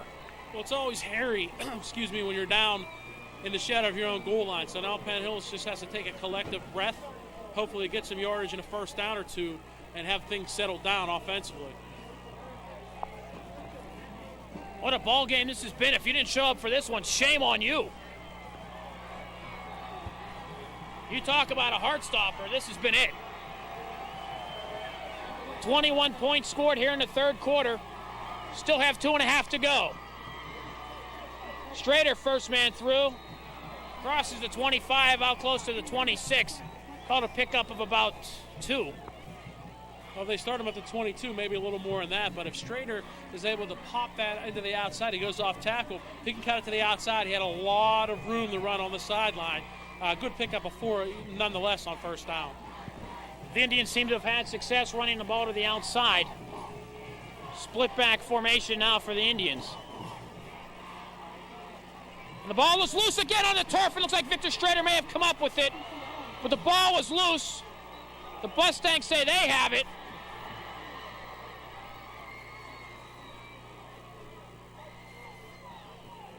And the Indians come up with the ball. Credit Victor Strader for coming up with that fumble. And the ball will go back to the original line of scrimmage. So Strader loses 4 yards on that one, and for a team with only 1 turnover through 3.5 games, Penn Hills has gotten an inopportune case of fumbleitis all of a sudden on the last 2 series. So now 3rd and 10 for the Indians.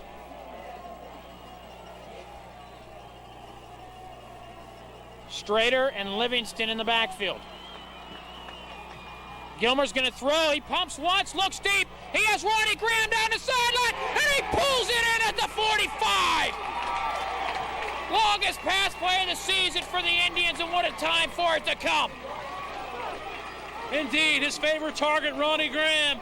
He's a big man, but he got great hands, and a beautiful timing pattern results in a well-needed first down for the Indians into Plum territory.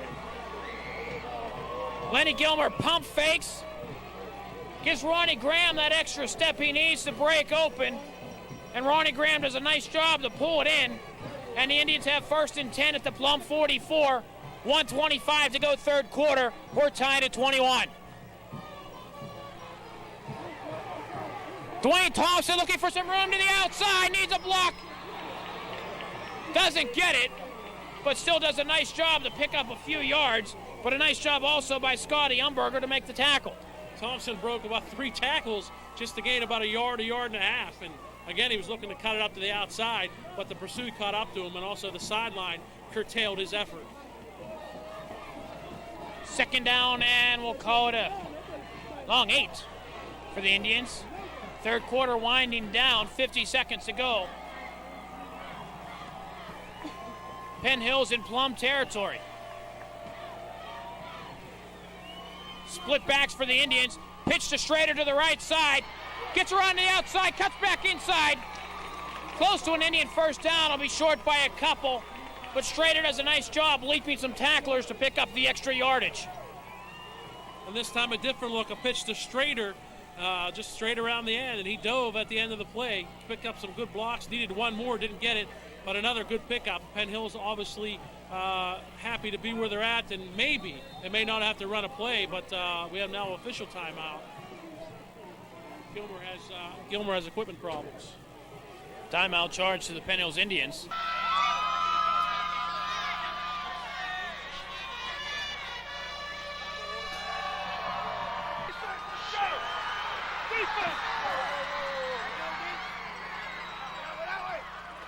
Last week to Indiana, people thought, well, maybe they're not as good as their record indicates, but they're every bit as good, and they got a great passing attack, and obviously using a Penn Hills turnover to get the tying touchdown. But we got 12 seconds left. We're tied at 21, and well worth the price of admission.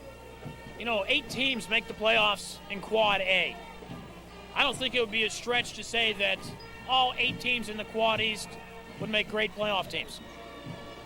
Most of them. Wouldn't be that much of a stretch. A stretch nonetheless, though. Wow. Trying to be diplomatic and not offend any opponents here. But I'm talking, if you look at the top 5 teams in the Quad East, well, then that's no stretch at all. Well, Gateway's a much improved football team. Nah, that's a stretch. Same with Fox Chapel. But you look at Penn Hills, Woodland Hills, McKeesport, Central Catholic, Plum, Kiski as well. Perhaps on the cusp, but what a competitive conference this is. In fact, there are conferences like the Quad West that somebody might win by default. In the South. And the Quad South as well. Upper St. Clair and somebody else. Looks like Ronnie Grant with the ball. There'll be a first down for the Indians. You can see the sweat coming off the buds, or the steam, excuse me. And it is Ronnie Graham with the carry in the first down.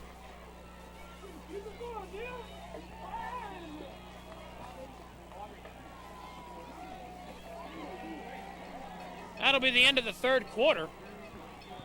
There the whistles fly. So after 3, Penn Hills 21, Plum 21. Hang on, this is sure to be a wild fourth quarter. You're watching Penn Hills Indians 95. Lenny Gilmer, first man through. Nice pickup. Strader. Uniform's getting a bit dirty now. It is Victor Strader. Called a pickup of about 5, maybe 6 yards. 2nd and 4 for the Indians. What a football game. And look back to that third down, and maybe it was more than 10. The 32-yard first down pass to Ronnie Graham on the far sideline. Should the Penn Hills be able to push it in? Hard to believe that a pass has kept the Penn Hills Indians drive alive. And Gilmer 2 of 2 in the second half. A trend perhaps we can see. Ronnie Graham, second man through with some running room. Ronnie Graham gets the Penn Hills Indian first down. We didn't expect to see him play much on offense this game, but he has really come through in the second half. And he didn't play a lot in the first half, but maybe he's well rested, and maybe that muscle pull feeling a little bit better. And if he could have got rid of that last guy, the last Penn Hills safety man coming from the side, he had pay dirt. I think if this game would be decided at this point, we wouldn't see any of Ronnie Graham, but Neil Gordon taking no chances, and who can blame him? Again, Graham in the backfield, and again it's Graham up the middle. Graham, the big boy that he is, just simply powering over the Plum Mustangs using his size. Picks up about 5. Bill, he can catch, he can run, he can block, he can tackle. It's limitless to the talents of Ronnie Graham and what he can do. They talk about LeVar Arrington as being the super junior. Penn Hills Indians fans, they have Ronnie Graham right here, and I think you have a viable argument between who's better, Graham or Arrington. Graham, because of his defensive abilities, may be more complete as a ball player.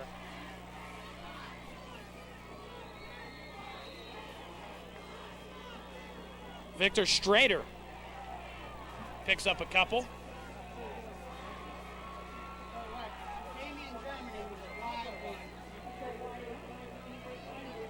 It's going to bring up 3rd and 4 for the Indians.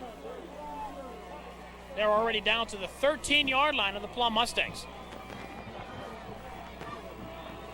We'll see if the Indians put the ball in the air, but they have Ronnie Graham in a split backfield. First man through is Strader, and he slips and goes down. Decision time now for the Penn Hills Indians. They go for it on 4th down, or do they bring in Dave Zakia? Field goal. And they will bring in Zakia. We know he has the leg. Ball placed at the 13-yard line. This will be a 30-yard field goal attempt for Zakia. And because of the spot of the ball, Zakia is just to the right of the muddy portion on the field. So that obviously will help. Zakia 1 of 2 on the season in field goal attempts. This would be his longest. Ball's put down. The kick is up. And the kick just looks like it's partially blocked and falls short. Victor Strader does a nice job to get the ball set. but the kick falls short, and Plum will take over at their own 20. What an opportunity gone by for the Indians. But they were able to move the football, and you have to look at that as an advantage in the way their defense is playing. Come up with a big stop. Plum dodges a bullet, and they're hanging tough in this game. 9:02 to go. We're tied at 21. Each drive, oh so important for each team.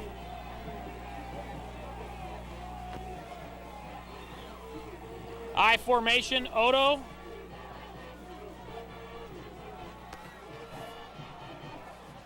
They give it to the second man through, Hartung. He stopped at the line of scrimmage. They'll give him a yard. Looked like he was grabbed by Damon Gibson.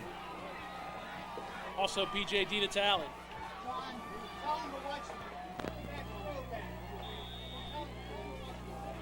They'll give him almost 2 on the play. Again, watch Scotty Umberger throwing the football.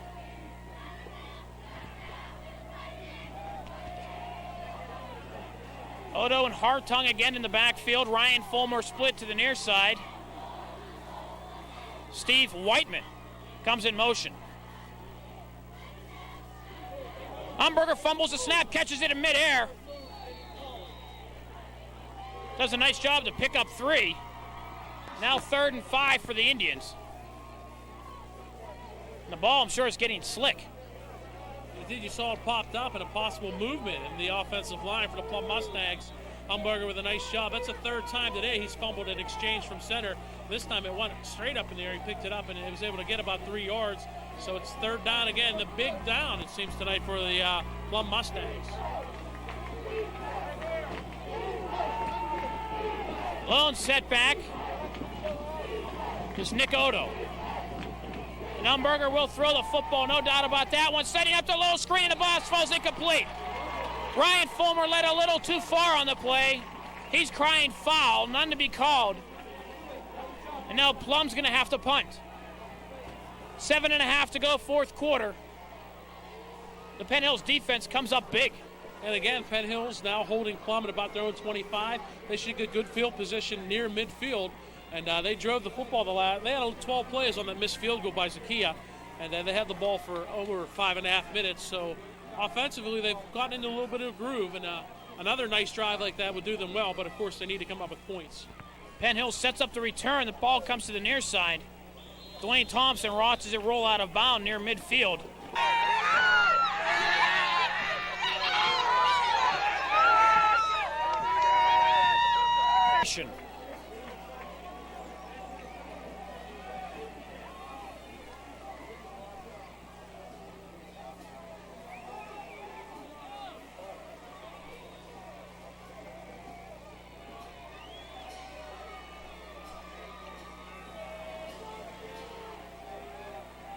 Penn Hills has dominated play, but the Plum Mustangs have come up with the big plays, the big touchdowns.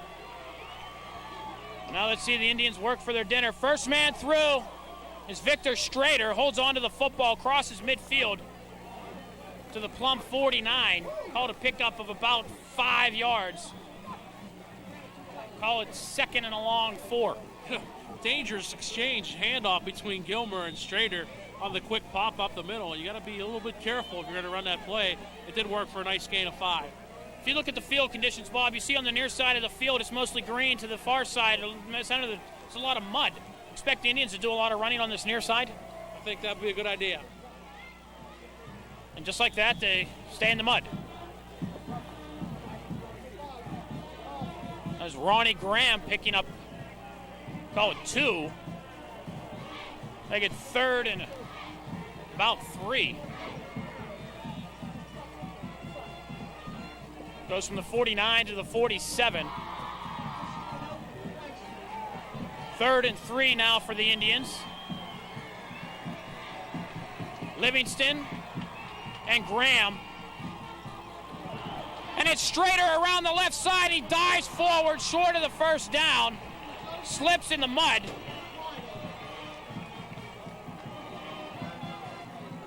And as we suspect them running into the good grass, they run into the mud, and it'll be 4th and a yard. 4th and a yard, and it's decision time for the Penn Hills coaching staff. I see no motion to the punt team. They're going to go for it 4th and 1. as Neil Gordon gives the play to his quarterback, Lenny Gilmer. Big, huge play. 5:45 on the turning clock. Quite frankly, I'm surprised. I'm thinking in a tie football game, you try to perhaps play a game of position. But the Indians are going to go for it on 4th down. Livingston and Graham, and it's Graham. Fumbles the handoff, the ball is loose, and the Plum Mustangs get it. The Mustangs take over on their own 40-yard line. Graham had the first down, but the ball pops loose. And Plum takes over.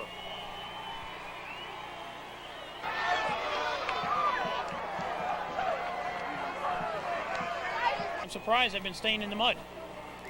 Another big defensive stand right here, and the time continues to tick off. Plum at their own 40. Got a guard against a big play. 5:20 on the running clock. 4th quarter, tied at 21.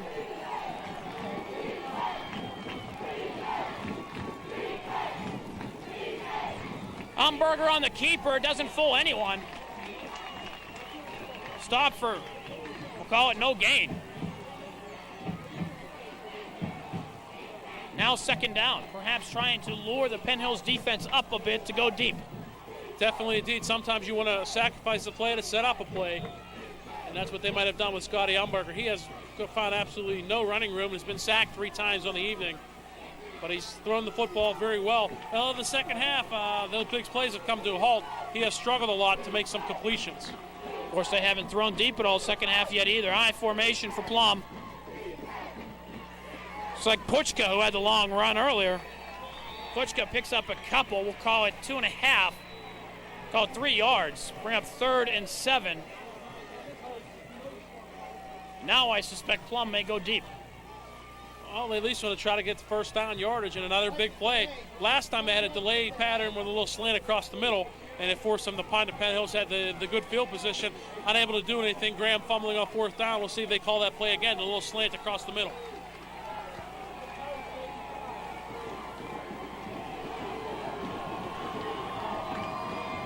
Big 3rd down for Plum. Umberger looking back to throw. Quick out. He has Tomasevich. Tomasevich will be short of the first down. Depends where they spot it. Needs to get out to midfield.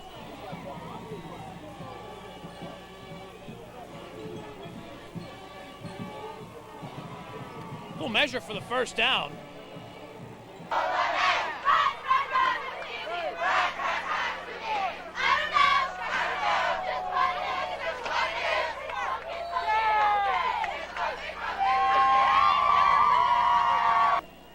Just short.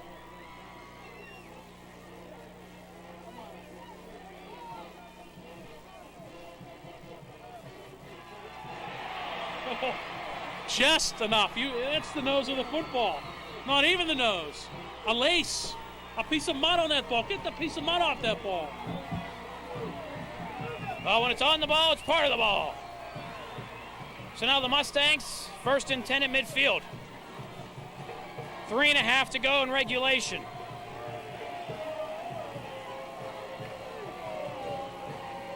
Golly gee willikers.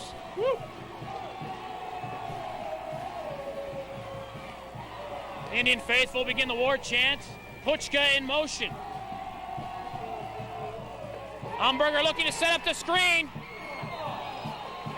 Odo was there, but so is Ronnie Graham. The ball falls incomplete, stopping the clock at 3:17. But Plum still with the 2nd down. Well, Di Natale came from his linebacking aim position, got around Mancinella, the left tackle, and he pushed him right towards the quarterback Umberger, and that's what broke up that play. It was late developing, and they tried to throw it to Odo on the screen, and because Di Natale was pushed into the vicinity of the quarterback, it went for an incompletion. Penn Hills with 2 big turnovers on the night. It would be a perfect time to see Plum commit there first. Umberger looking to throw again. Passes over the middle.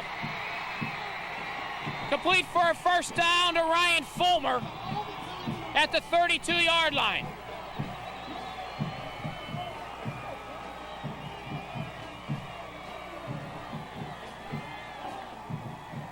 And Umberger's getting too much time in that pocket. Indeed, sometimes he is. It seems like he's getting into trouble when he tries to roll out. When he's standing straight up on a straight 7-step, 5-step drop, he's got a lot of time, and that one was just a straight drop and a good pass for Plum. Plum with success through the air. We'll see if they go back to it. They're in the I formation with Fulmer wide to the near side, and they go to Fulmer, and the ball is thrown behind him.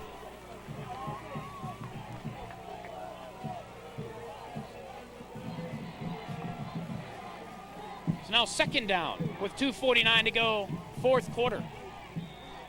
And the fourth quarter ends tied at 21, or any other score.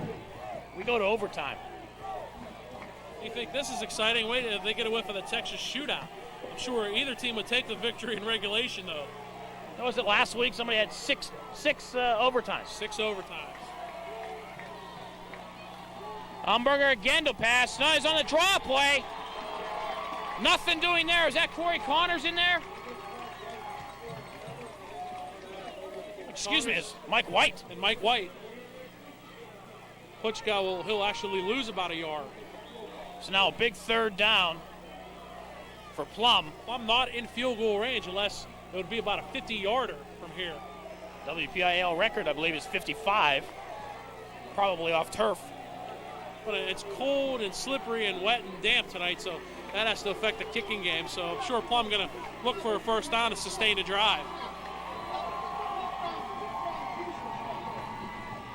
Umberger rolling to his right. Under pressure. Gets the ball away deep.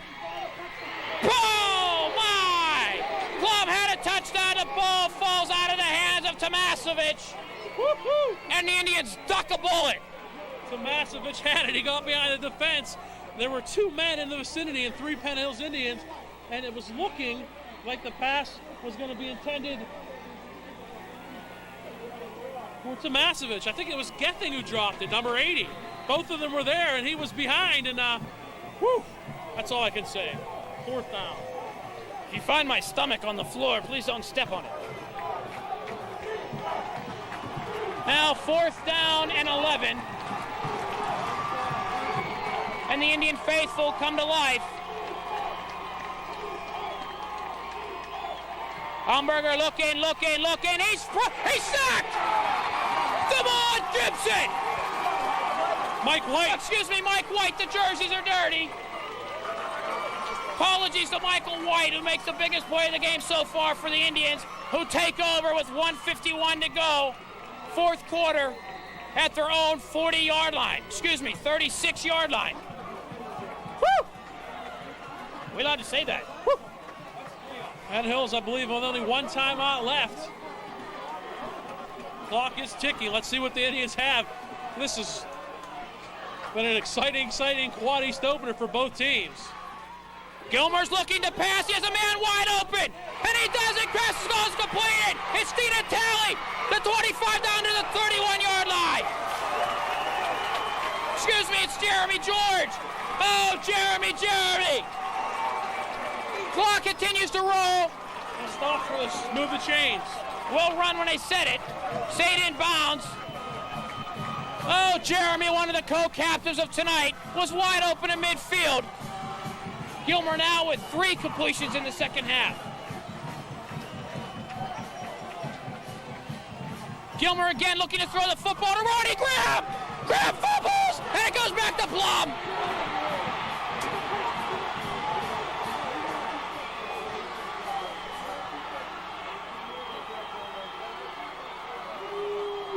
Hardy, you break my Hardy.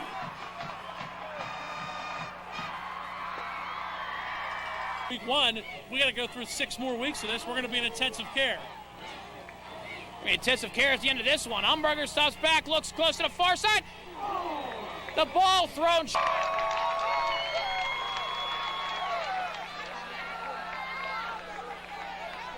It's away from the interception and 6 points. Clock stops, 51 seconds to go in regulation. Umberger 4 of 5 in the first half with a big first half. 4 of 14 here in the second half. A tale of 2 halves, but still time on the clock, and we saw Plum with a big strike, 2 big plays in the first half. Got to guard against that. 51 seconds to go in regulation, and this time Umberger hands off to Odo up the middle. Gets a few. I think now Plum is thinking overtime. I think both teams will be looking up for that and timeout Plum. So maybe they're going to take maybe one shot at a final big play here.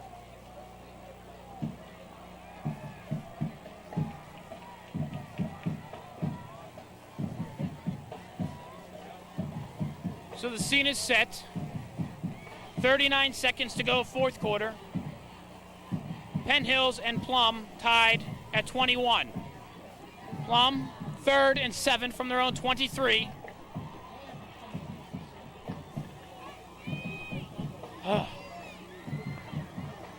Now in regulation, it's not sudden death per se, where first team that scores wins. You get 4 downs from the 10. Whoever comes out on top after the 4 downs wins. You score a touchdown, your opponent has to score a touchdown to stay in it. If you kick a field goal and the opponent scores a touchdown, they win. You both kick field goals, you go on again. And they tell 2 friends, so on, so on.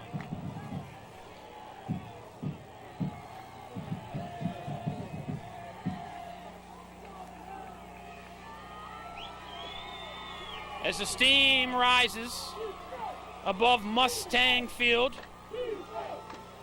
Stadium, excuse me.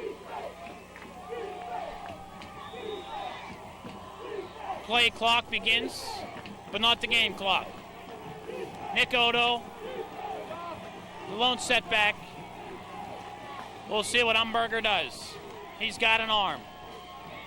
He's looking back, he's looking for Tomasevich, looks back to the right, throwing deep. And the ball is caught at the 43-yard line by Ryan Fulmer.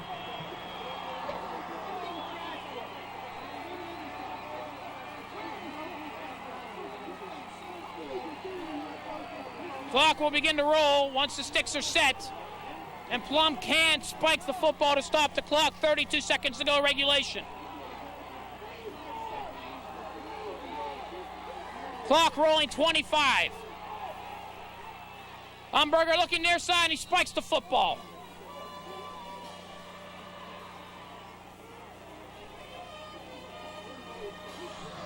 $20 seconds to go, fourth quarter. Are they thinking touchdown, field goal? I would just be thinking points. Obviously they are. If they get a completion, anything can happen. They are still definitely way out of field goal range, but they've shown the big play offense. That pass play, the last one, the Plum recovered 34 yards. Obviously the biggest play of the game for Plum to date. We're still tied at 21 and 20 long ticks left on that clock. 20 seconds can be a very long time.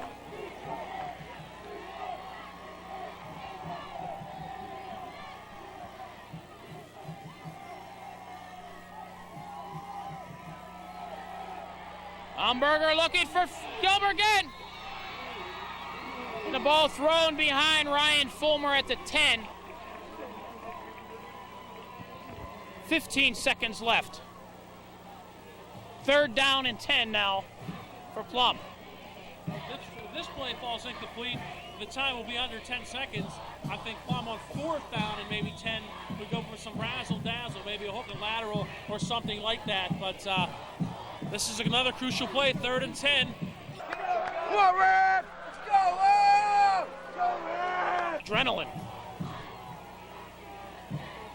15 seconds to go in regulation. We're tied at 21. Tomasevich with the football and gets out of bounds at the 32-yard line with 10 seconds to go. Looks like they'll be short of a 1st down.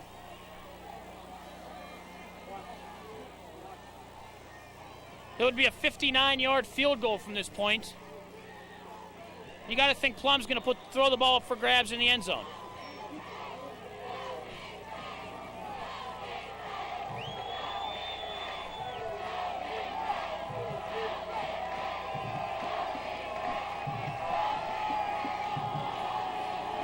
Fourth down for Plum, 10 seconds to go at the Penn Hills 32.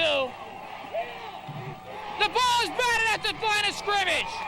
B.J. DiNatale with a huge play. That would have been a first down, a stopping the clock. Tomasevich could have got out of bounds, and anything would have happened with little time left, but Di Natale makes sure it doesn't happen. So I suspect at this point the Indians will fall on the football and go to overtime. Definitely. Of course, we've been known to be wrong before. I'll be back. I'm going to find my heart. Look for my intestines while you're there. And look at this. The Indians go with 5 receivers. And Gilmer's sacked with 2 seconds to go. They had nobody back to block, and he was blindsided. Fortunately for the Indians, he did not fumble. And there's the end of regulation, and we go to overtime. Dave Zakia warming up his leg on the near side. We take a short respite, and we come back at the 10-yard lines.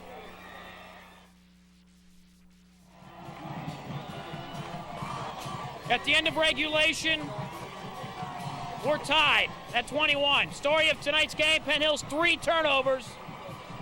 And of course, one of them in the end zone for a Plum touchdown. And Scott Clairvan, what a way to spend his 17th birthday. Happy birthday wishes from his biggest fans for Scott Caravan, and I'm sure he turned 17. If this keeps up, he'll be 24 before the night's over. Texas shootout rules, if you're not familiar, the team who wins the toss obviously gets the chance to decide if they want the football, which they probably would. You go to the 10-yard line, you got 4 downs to score any type of points. Now, a defense cannot pick up a fumble or earn an interception and score, but that would stop the possession. And as you said, the team that scores first, the other team has a chance to score. Field goal will be the touchdown to tie it up. If they continue to tie it up, it continues to go on. Of course, if you also score a touchdown, you kick the point after, and the opponent scores a touchdown, it's decision time. Do they go for the extra point to continue the overtimes, or do they go for 2 to decide the contest right there? Coin toss at center ice. Gibson, Graham, George, and Strader.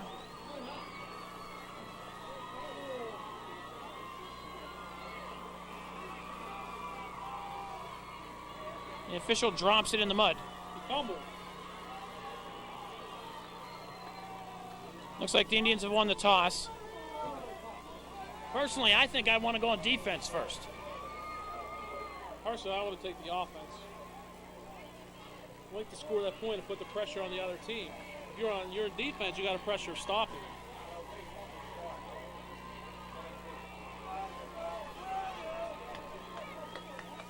Now, also, which end? It's the end of the field, so we're going to see who's going to get the chance to score first. The Indians' offense appears to have the better end of the field down to our left. They will defend the right goal. Penn Hills won the toss and said they'll take defense.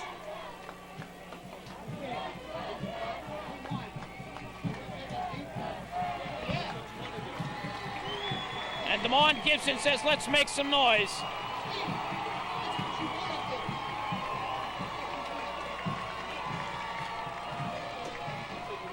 I disagree. I hope it works out.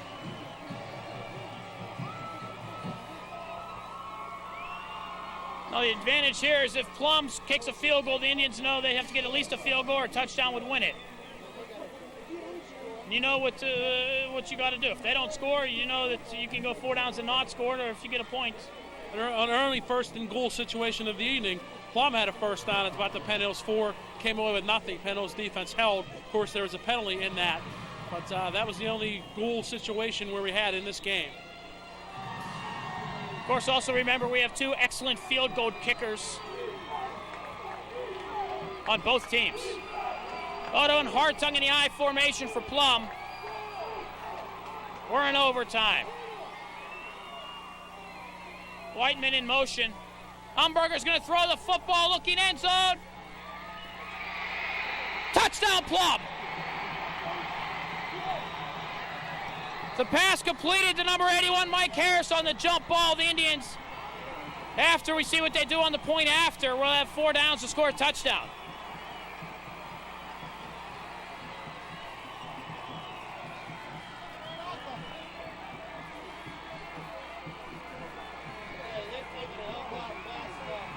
Mike Harris is 6'2", and it's a case where, like, the Steeler cornerbacks are short. It was a jump ball situation. Harris just out-leaped the quarterback for Penn Hills, and Plum is now up 6. Now the all-important point after.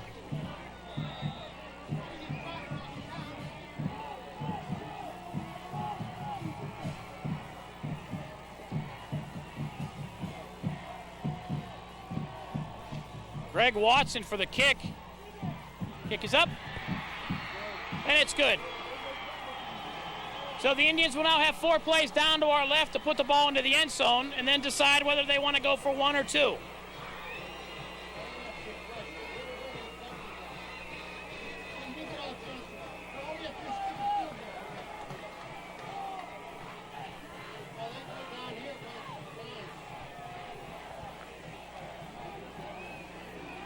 Both offenses go down to the right. Thought they switched ends. If anyone left this game early. Woo!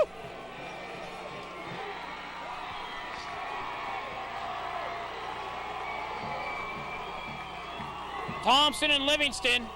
Second man throws. Thompson, 5-yard line, touchback. Touchdown, Penn Hills! Just like that! The Indians getting a touchdown. And the Indians will go for the point after to tie the game.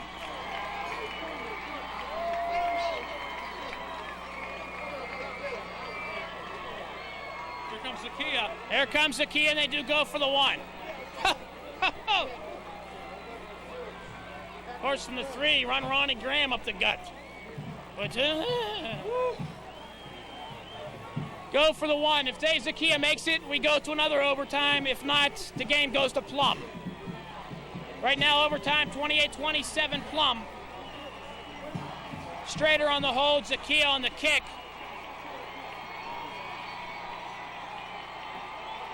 And all the pressure in the world is on Dave Zakia. Place down, the kick is up, and it's good. 8 more plays to come, 28-28. Holy cow. We're in overtime, tied at 28, about to go to double overtime, and Bob, the ruling on this is? It says if a tie persists after both teams had their opportunities, we will repeat the process. So we do indeed have another toss. So we have another toss, we can change sides again, we can do just about anything. Except punt.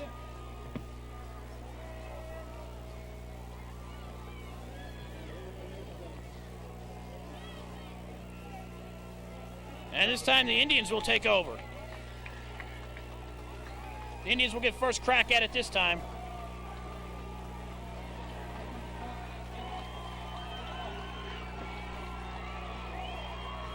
So Plum, I guess obviously the sentiment is to take defense first because Plum wins the toss and they choose defense first. So of course, the easiest thing for you to do is score on the first play. That makes things a lot easier. You nod in agreement. Sort of obvious.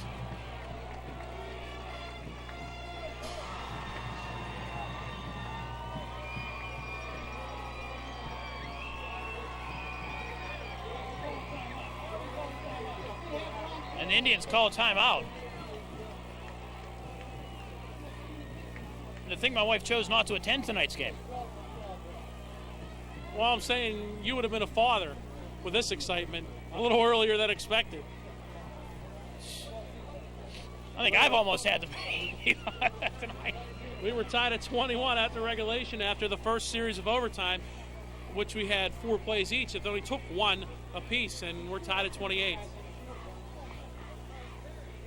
And again, that's right, tied at 21, and the points will rack up as we go. Of course, the Indians' points per game average has increased. That 2.3 went up a little bit. Of course, their points per game scored is also increasing.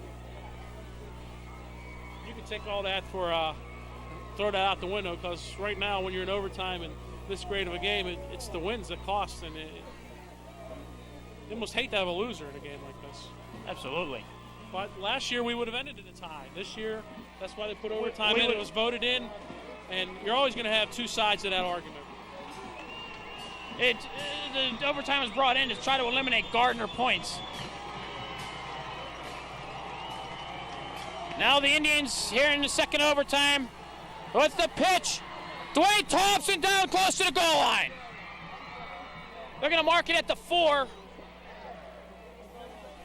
And the little man is running like a big guy tonight. Of course, I look back to the clock. I don't need to look at the clock. So now 2nd and goal from the 4 for the Indians.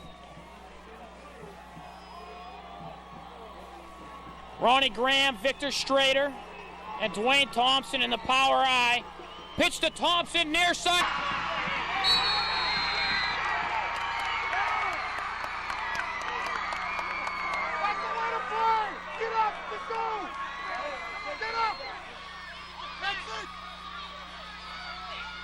The Penn Hills coaches to go for 2. I think it's...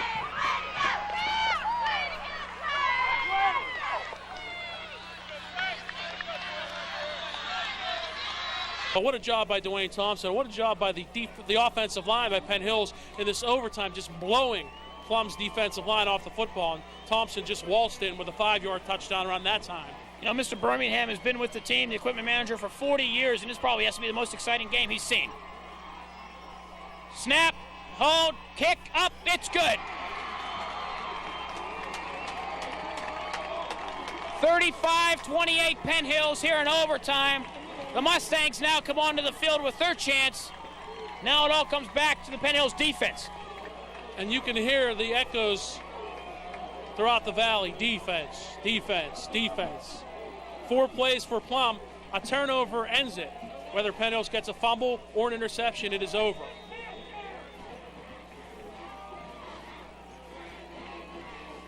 On the first play, the first overtime, the Mustangs went to the fade to the corner of the end zone on a jump ball. The jump ball situation to Mike Harris, and he out-jumped the Penn Hills quarterback, and we'll see if they do it again.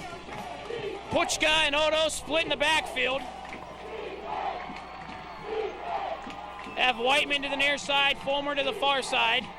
And of course, Umberger's going to throw. He's looking, the ball's put up and out of bounds. 2nd down for Plum.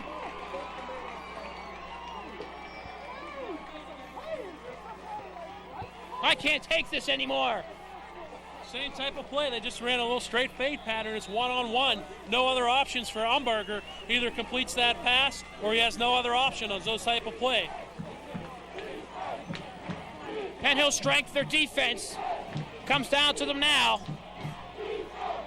Brad Gething split to the near side. Fulmer to the far side. Draw play.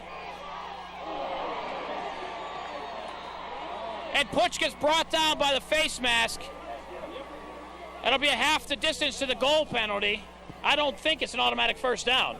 You can't get a first down in a goal situation like this. I think you have to repeat 2nd down. And that's what they'll do. They'll repeat 2nd down. It'll be half the distance to the goal. And thank God they stretched their necks out because that was scary looking. Did you catch whose paw where that was? No, actually, I didn't. I had the binoculars on. It was really tough. And Puchka gets a yard on the carry, and they take it half the distance to the goal. So 2nd and goal from the 5.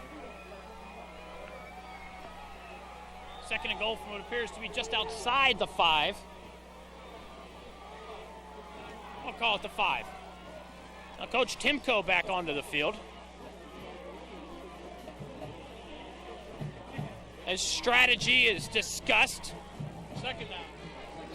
You can't get a first down in this situation. Not an overtime, no. This is new to everybody. Players, coaches, announcers, fans. So if you have an interference penalty in the end zone, there's no first down. You could possibly keep having a Twilight Zone 2nd down and goal situation going on here. Ad infinitum. Very good. Thank you. Talk about add excitement to this game with overtime. Not that it wasn't exciting enough. But we have, 63 points? And we're still going. And going. And hopefully stopping with a Penn Hills defensive stand after the timeout. 2nd down and goal from the 5. Here come the Mustangs, and they're in a power I formation. Umberger fakes, he's going to roll, he's looking end zone for Harris, and the ball's Picked off by the Indians. No, falls incomplete. That was the ball game if it was picked off. Damian Germany. Damian Germany with the big defensive play, but the ball falls incomplete. The pass intended for Mike Harris, who caught the first touchdown in the first overtime. We're here in the second overtime. I think what may have happened is Harris actually turned defender and knocked it away or stripped it away from Germany as they were tumbling towards the ground. So we'll call it a great play by Mike Harris to keep Plum alive. Now 3rd and goal from the 5. The Mustangs need a touchdown. And again, they go to the I formation, power I formation. And again, Umberger's going to throw. And again, he looks for Harris. And Umberger has some running room to the near side. Looks end zone. And it's picked off! The Indians win! The Indians win! The Indians win! Oh, my!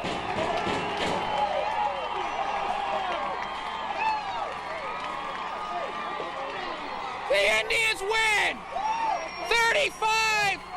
35-28, 2 overtimes. Who intercepted it? Victor Strader. Victor Strader. Are we excited? Deservedly so. Strader. And the Indians are a happy bunch. And who can blame them?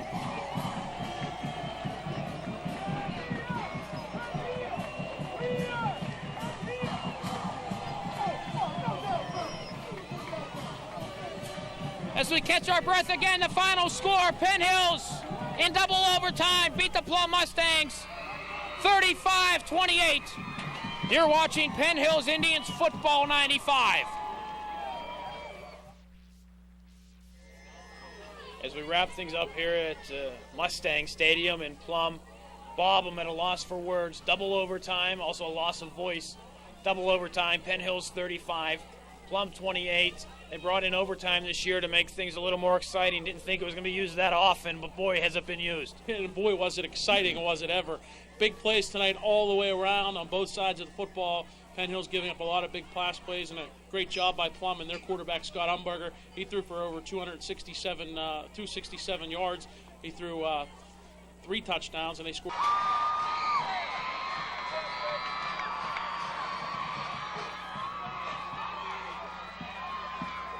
Including what turned out to be the game winner. Coming into tonight's game, we knew Plum was a passing team. They'd get most of the yards through the air. The Indians, ground Gordon, as they call him, and it was evident tonight, the Mustangs going through the air, the Indians going on the ground, but what decided tonight's game, turnovers.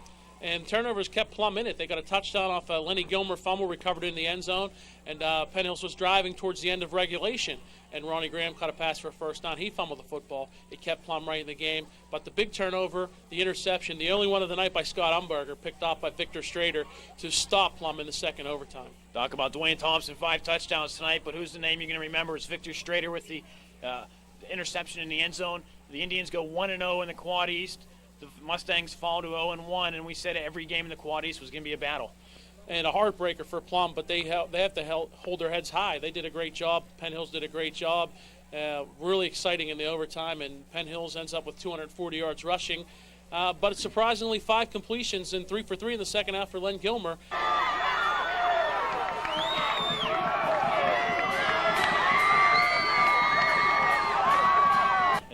It's interesting you mentioned that in the second half they do go to the passing game.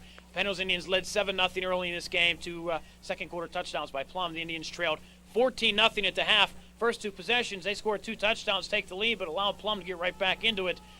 Good teams, they come from behind to take the lead, but after they gave up the lead, they didn't quit from there. They just kept right on going. They overcame adversity many times tonight, trailing really for the first extended time and fumbling the football in their own end zone, and they come back and give up the first touchdown in overtime. They come right back and score on a 10-yard scamper by Dwayne Thompson, and they overcame a lot tonight, and that's going to be a big character builder for this team.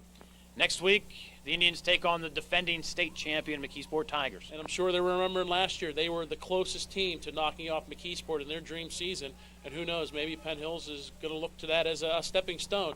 McKeesport already victorious on this evening. They defeated Woodland Hills earlier. Even though it will be week 2 next week, it will be for first place in the Quad East. Perhaps it continue to be a tie, but in the Quad East schedule, you got to win if you want to keep staying in first place. And next week, the Indians have to continue with just continuing to try to win each and every week. Another tough test, and they put in overtime to eliminate the ties, and it showed in the excitement tonight. And if they're all like this, we got 6 more to go in the Quad East schedule. Lord help us. I don't know what's more exciting, these overtime games or what. Next week, the Indians and the McKeesport Tigers, the defending state champions, at Utah Stadium Friday night. Come on out and see this exciting Penn Hills team. Never a dull moment with these Indians, I have to say. But again, tonight for Plum Mustang, it was from Mustang Stadium in double overtime. Penn Hills Indians 35, the Plum Mustangs 28. For my broadcast partner, Bob Orquist, our producer tonight, Kevin Burke, I'm Bill Navarre. We'll see you again next Friday night on Penn Hills Indians Football 95.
That they were using, I felt that to take the entire football package and put it into a goal line offense, goal line defense, extra point type of situation was a little bit unfair to some teams, not necessarily mine, but because we are a power-oriented team. But I just thought that it was a little too much life and death, and I certainly experienced the life and the death last week at Plum. It was terrible. Those Texas shootouts, they really cause some ulcers. Yes, they do. There's no doubt about it. Going into the game, you knew the field conditions weren't going to be top-notch. Obviously, it rained all day Friday, and you got into the mud. That had a concern you going into the game with the Indians being a primarily running offense and the Mustangs being a passing offense. It seemed to, at least in the first half, it came out that way with the Indians. It took them a while to, at least second series, they got the ball into the end zone. That was it for the first half. But 2 big pass plays, at least 3 big pass plays in the second quarter, put the Plum Mustangs on top going in at halftime, and being down by a touchdown at the half, you had to be concerned. Oh, I was extremely concerned. Our secondary was in good position for the most part, but because they slipped or for whatever reason, they didn't make the play. Now, granted, Victor and Dwayne are 5'9", and the Plum receivers are 6'3". I've certainly not any excuse there, but absolutely I was concerned. Plum is a very competent football team this year. They have a lot of experience. They have great skilled kids. They have a good running game now. And, although when you think of the Quad East, you certainly think of Central, McKeesport, Woodland Hills, and Penn Hills.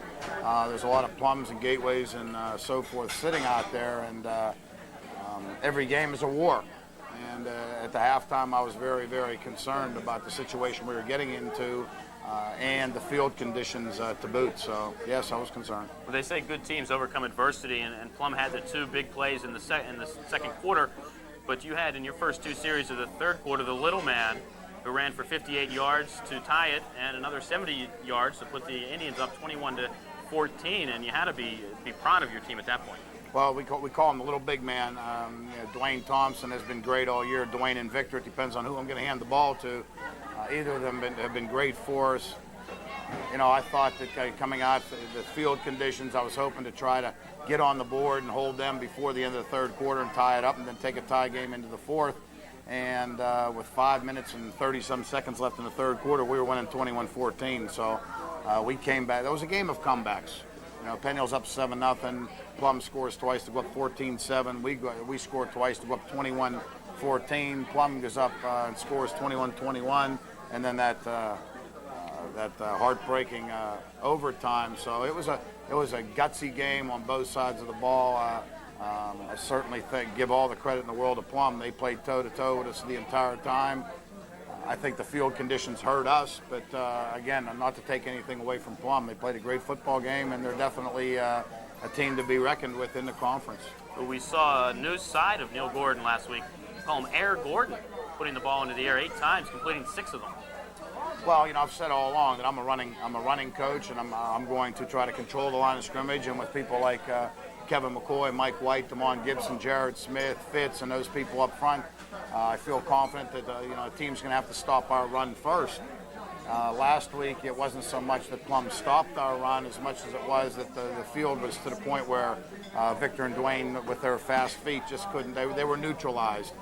And I've said all along, although nobody believes me, that we can, if we have to, throw the ball, and we can throw the ball very well.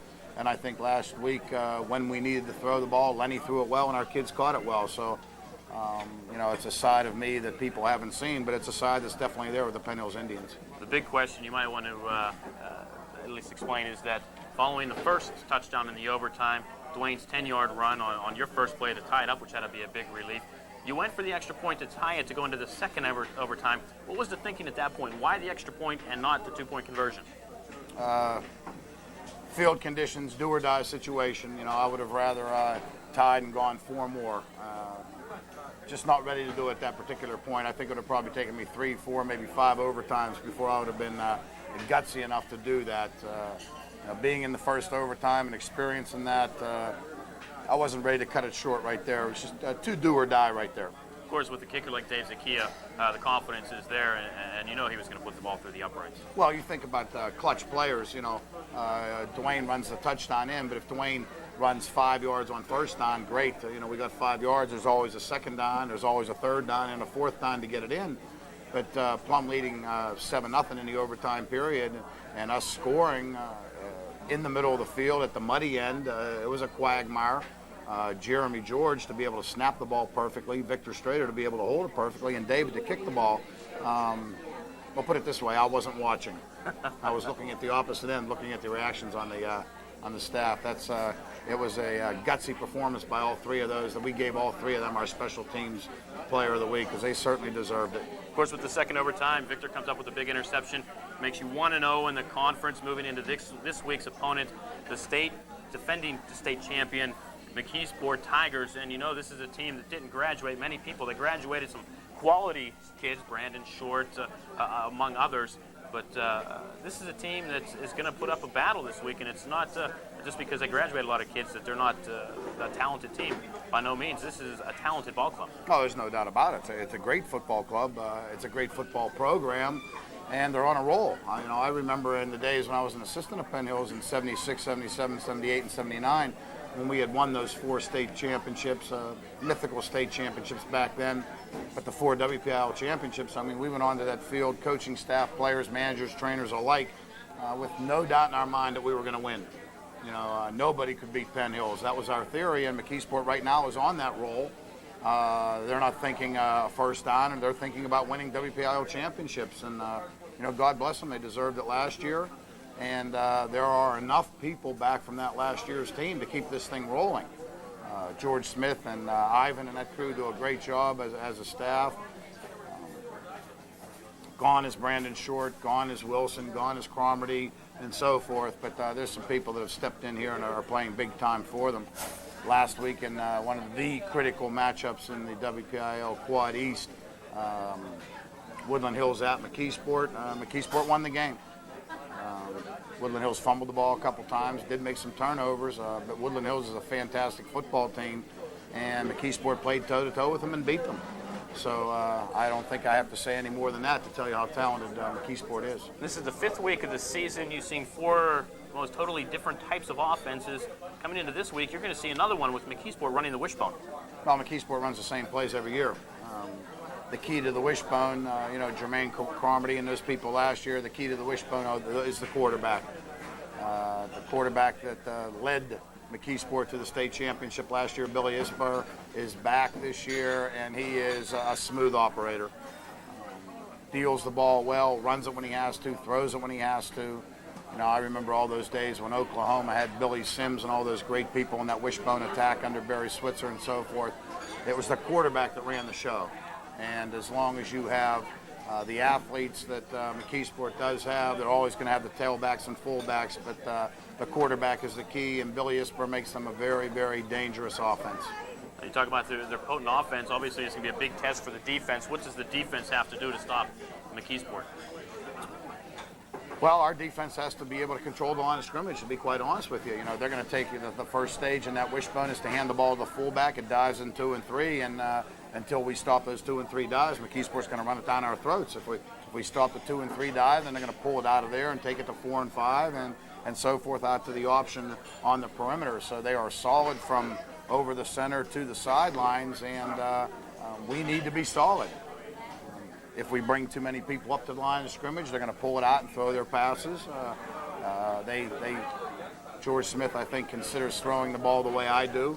We're capable of doing it. We'll do it when they stop what we do best. And McKeesport is very solid offensively, and it's not just the wishbone, it's the entire package. So I think we have to control the line of scrimmage and eliminate mistakes. You talked about McKeesport's win over Woodland Hills last week. They won last week with defense. This, obviously, I believe, is the best defense you've faced so far this season. What kind of a test is this going to be for your offense? Well, I think we have to control the line of scrimmage. This is a physical team loaded with athletes. Their secondary, I think, there's a Cromarty back in the secondary. There's a Cash back in the secondary. These kids can play the game, and they are very, very physical. There are 2 inside linebackers. Granted, there's no Brandon Short there, but these 2 kids are very, very solid. Knight and Holtzman, both good size, good quickness. They read very well. They're very mature. Lefkowitz is back at the 1 tackle spot. So, you know, it's a group that I think I would have rather played the first game of the year, because all these kids are getting better as experience goes, and very formidable. What are we going to have to do on offense? We're going to have to mix it, run and pass. We're going to have to be able to run the ball very well and keep them honest there, and then when they do start jamming in and going for that dive fake, we're going to have to pull it out and throw it. How well are the kids focused on McKeesport and not looking ahead to next week with Woodland Hills? Well, I don't think that's the case this week. It's McKeesport's the big one. You know, McKeesport has not lost a Quad East game since 1993. You might say that those kids are gone, this and that, but the fact is that McKeesport's in first place. They haven't lost a game, and we need to beat them if we're going to do what we have to do. Woodland Hills is down the road. We can't be concerned about them. We can't be concerned about Central, Fox Chapel. McKeesport's our focus. McKeesport's the team we have to beat. Well, best of luck to you. 4-0, 1-0. Hopefully next week when we talk to you, it'll be 5-0 and 2-0. Each week we talk to a couple of seniors. So you got a couple of good ones this week. Kevin McCoy and Mike White. Well, I'd also like to throw in, you're aware, I believe, and make the fans aware that the viewers aware that Damon Gibson, our nose guard and offensive guard, made his oral commitment to Pitt last week. Extremely happy for Damon and his family. He's a class act. Pitt doesn't know what a gem they got there, and they need to be extremely happy about that, and I'm very happy for Damon. It's a perfect marriage. He's a good kid. He's a great kid. He's going to stay at home. We're going to be able to see him play and be able to grow with him for the next 4 years and continue to be very, very proud of him. Speaking of proud, congratulate you on the birth of your first, Joseph Matthew. Yes. Congratulations on that one. I'm very happy for you also. Thank you. The 2 we have tonight, Kevin McCoy and Mike White, what can I say about them? They would call them the left side. These are 2 of our big boys. They are 2 Division I football players all the way. Mike White has been a leader, a physical behemoth, so to speak, for the last 4 years. He started for 4 years at a defensive tackle spot, which is phenomenal, and the last 2 years at the offensive guard spot. If I was a college coach, I don't know where I'd want him. He pulls and leads, sweeps, and traps as well as any guard that I've ever had in my 19 years at Penn Hills. He's a strong kid on a base block, and by the same token on defense, he's a great pass rusher. He can run sideline to sideline. Throw all that in with the fact that he can play with incredible pain. He's so banged up, he doesn't know what to tell me hurts first. But you need a hook to get him out of the game. He just refuses to come out of the game. He loves the game. He's a trooper. Kevin McCoy, probably about the 4th or the 5th game last year, he was our left tackle all the way on offense. about the 4th or 5th game last year, he really started to come into his own. It was a matter of confidence, and somewhere in there, for some reason, he got the confidence. The last 5 games of the year last year, he was impeccable in his blocking on offense, especially his downfield stuff. It was just incredible. And this year, he has not lost a beat. He's bigger now, he's stronger, and he is a great offensive blocker. We've had him go one way, but if somebody would get hurt on defense, he would be the first backup to go there just to try to save him a little bit. So Kevin McCoy, we're a little bit right-handed. Teams think that we're right-handed, but with Mike and Kevin on the left side, we're definitely a threat there. And I think if, according to our stats, we've run to the left side more than we have the right, and these are the 2 reasons. So we got 2 Division I players here, 2 great kids, 2 seniors. I never thought I'd sit here and say Mike White's a senior, but they both are, and we're going to miss them, and you're going to enjoy talking to them. I'm sure you'd keep them if you could. Well, I'm going to try. Best of luck to you, Neil. Well, thank you very much. That'll do it for this week's edition of the Coach's Corner, brought to you by Jay Clark's in the Penn Hills Shopping Center. Coming up, we're going to talk to our seniors of the week, Mike White and Kevin McCoy. You're watching Penn Hills Indians Football 95.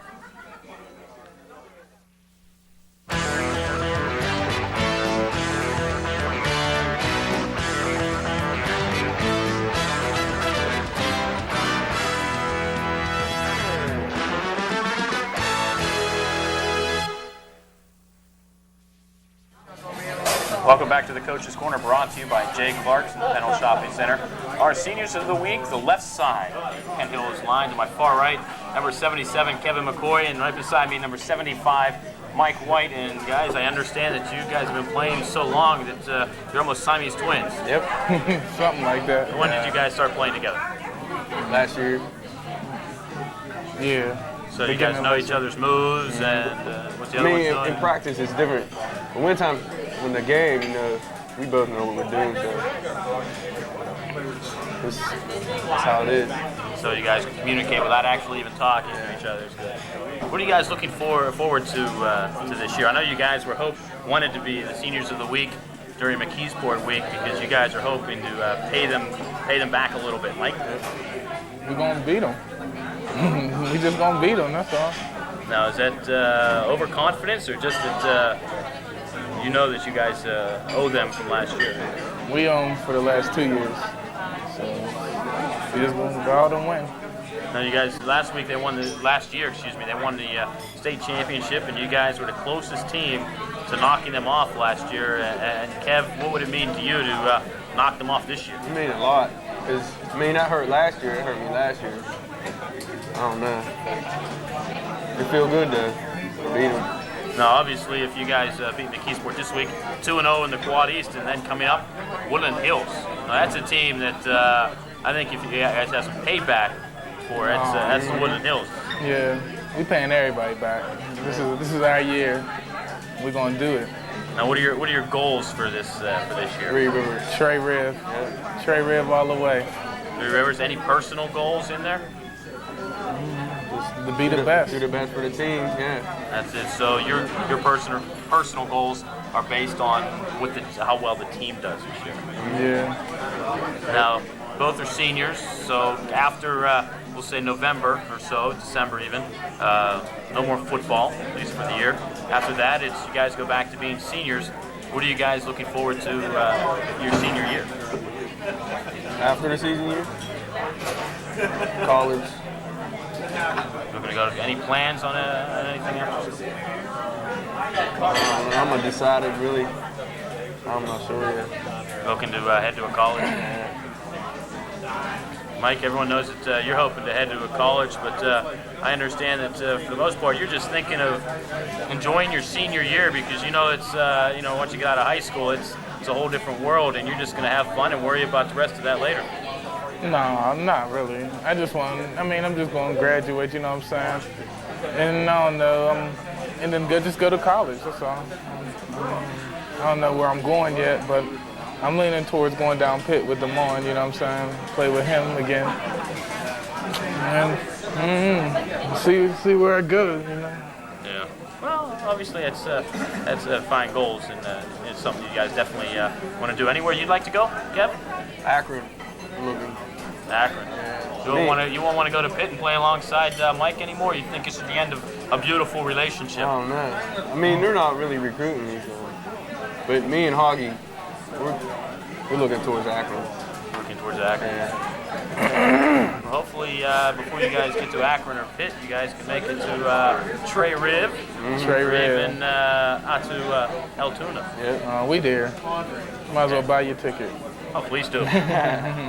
Please do. So that's our seniors of the week. Come out and see them play. You only have 5 more games this season, or 6 more games through the regular season, and then a few more before we get to Trey Riv, according to Kevin and Mike. To my far right, number 77, Kevin McCoy, and the big guy right beside me, number 75, Mike White, our seniors of the week. Coming up next, the Penn Hills Indians host the McKeesport Tigers, Week 2 of the Quad A schedule. Both teams 1-0. It's a battle for first place right here on Penn Hills Indians 95.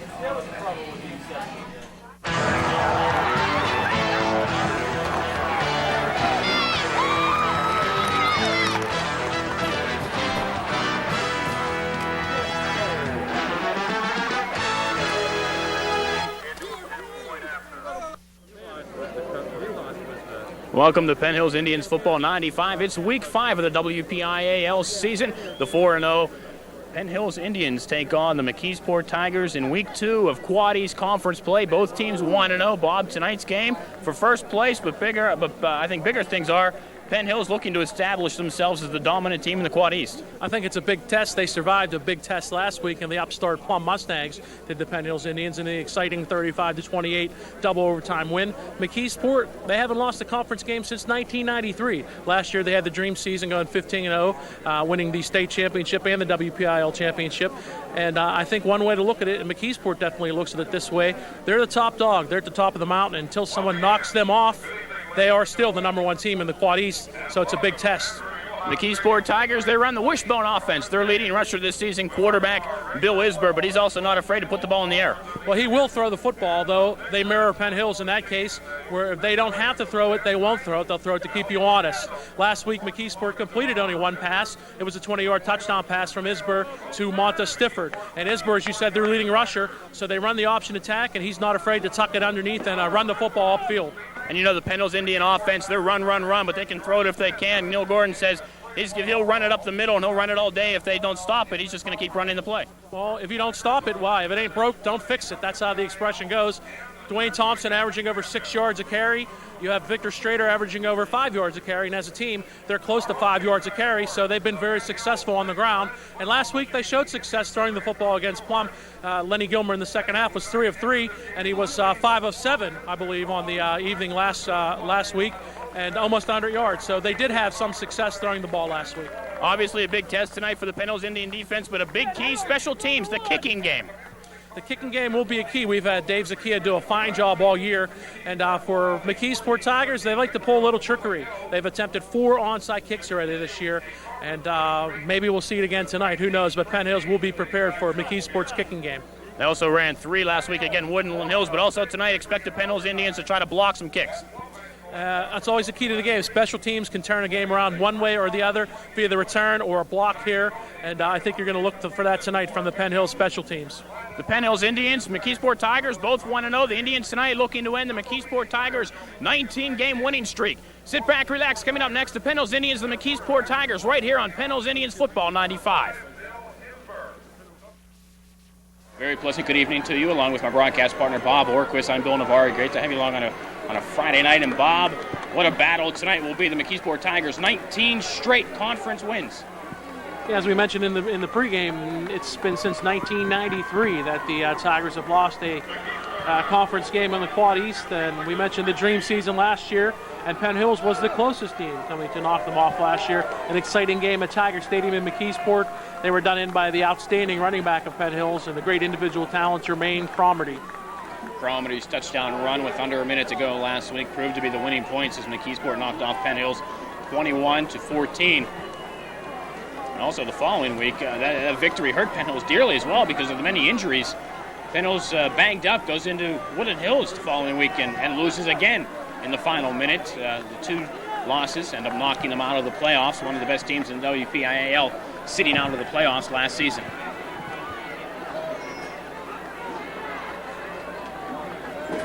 Well, I guess I'd be remiss if I didn't congratulate you right off the get-go. The new proud father Bill Navari is. His son, Joseph Matthew. Did I get that right? Joseph Matthew. Joseph yes. Matthew, 8 pounds, 4 ounces. And congratulations to you and your lovely wife, Helen. Last week's exciting double overtime victory, I think, put my wife Helen into labor on Saturday. Had the baby early Sunday morning.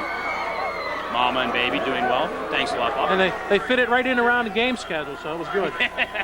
I asked her going into the, we knew the baby was due October 4th, Wednesday night, the middle of the night of this would be broadcast. And I asked her, please, no Friday nights and not on October 7th, which is also my birthday. The Penn Hills Indians kicking off to the McKeesport Tigers. Dave Zakia to kick. Zakia pooches the ball short. The ball taken by McKeesport at the 26-yard line. And they'll take over at their own, looks like 37 to start the game.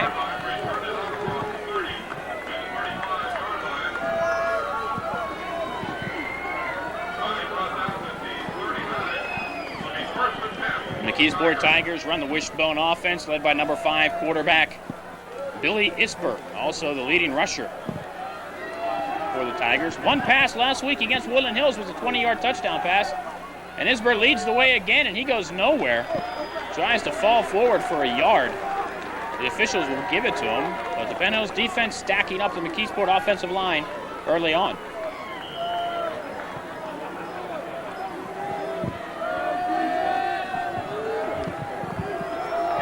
Get to the Penn Hills Indians starting defense in a moment. Isper with the pitch, and the ball is fumbled in the backfield, and it looks like Corey Connors of the Indians comes up with it. The ball was pitched to number 32, Dupree Patterson of the McKeesport Tigers. And Corey Connors, Johnny on the spot, jumps on the football, and the Indians will start their first offensive possession at the McKeesport 33-yard line. And what a big break for the Indians.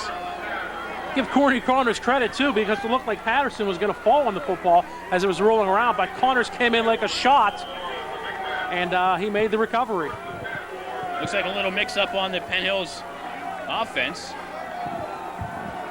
Number 77 running into the play, Kevin McCoy. Also Ronnie Graham. They're going to have to call timeout. Call timeout. The Penn Hills Indians wasted timeout on some offensive confusion early. Neil Gordon is going to go out and have a few choice words with the offense, I believe. Coach Gordon prides himself on the preparedness of his team, and mental mistakes like that are not acceptable.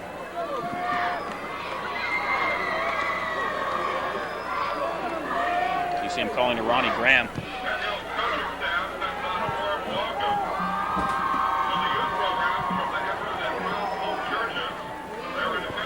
See number 3 quarterback Lenny Gilmer starting tonight for the Penn Hills Indians. 85 B.J. DiNatale, 89 Ronnie Graham. Number 22, big game last week, the little big man Dwayne Thompson in there in the backfield. Also number 55, Jared Smith at center, flanked by Mike White, 75. Damon Gibson, 65. And Gilmer's first handoff to the game is to the little big man Dwayne Thompson, who scatters for a couple. 21, Victor Strader also starting tonight for the Indians. Augie Livingston, number 28. Corey Connors, number 69, in early. He gets replaced by Kevin McCoy. And Ronnie Graham also coming out. Jeremy George replacing Graham, the psychotic one I like to call him. We'll see why on defense. Power I formation for the Indians, and again it's the little big man. Scampering for a few more. The Indians will have third and about 4. And Bob Orquist, this is a very stingy McKeesport defense. They graduated the likes of Brandon Short last year, but they still have a lot of kids coming back, and they're not much lacking from last season. Well, the key to their defense, Josh Lefkowitz, a defensive end at 6'2", 245, and also linebacker Tom Knight, very, very active. He is 6'2", 220. You will see number 81 for McKeesport around the football a lot tonight. Ronnie Graham wide to the far side. B.J. DiNatale to the near side. Split backfield for the Penn Hills Indians. And again, they go to the ground. And again, it's Dwayne Thompson who gets close to the 26-yard line. They'll be about 3 yards short of the first down. And we'll see if they bring in Dave Zakia. I don't think so. But Dave Zakia has the leg where he could make a field goal from this range. Indeed, he could, but this is a case where if you turn the ball over, you're not going to give up that much field position and going for a fourth down. The bonus, obviously, if you make the first down, you keep possession and you keep the drive alive inside McKeesport's 30. But should you gain no yards, McKeesport will start out at their own 26, so not very bad or very good field position for the Tigers. So we'll call it 4th and 4 for the Indians, and Gilmer's going to pass. Quick look into Ronnie Graham, and he catches it at the 22-yard line, but the officials call it incomplete. Graham did a nice job to scoop it out, but the officials didn't give him the call. And the ball will go over to the McKeesport Tiger offense, and a wasted opportunity by the Penn Hills offense after the turnover. Well, but it looked like he caught it, but it might have slid through his hands after he was on the ground. And I think by his reaction, Ronnie Graham's reaction, when he came running off the field, I think he knew that it was a good call by the official. McKeesport will huddle on the sideline as they did last year. They put in this new offensive scheme, the no-huddle offense for the Tigers. So the Tigers go to a split backfield formation out of the usual wishbone. Damian Simmons, number 33. But Isberg will keep it. He gets sucked under the Penn Hills defensive line. Under 9 minutes to go, first quarter. A scoreless game. Penn Hills Indians and the McKeesport Tigers both 1-0 in the Quad East Conference.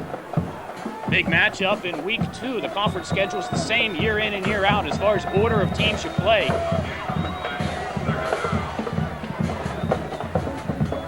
Now second down for McKeesport.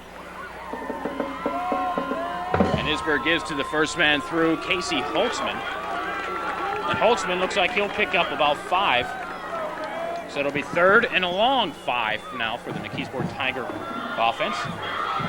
Billy Isberg, as maybe more than any other quarterback in the Quad East, is the key to an offense because it's his ball handling, his decision making that is the key to McKeesport's offense.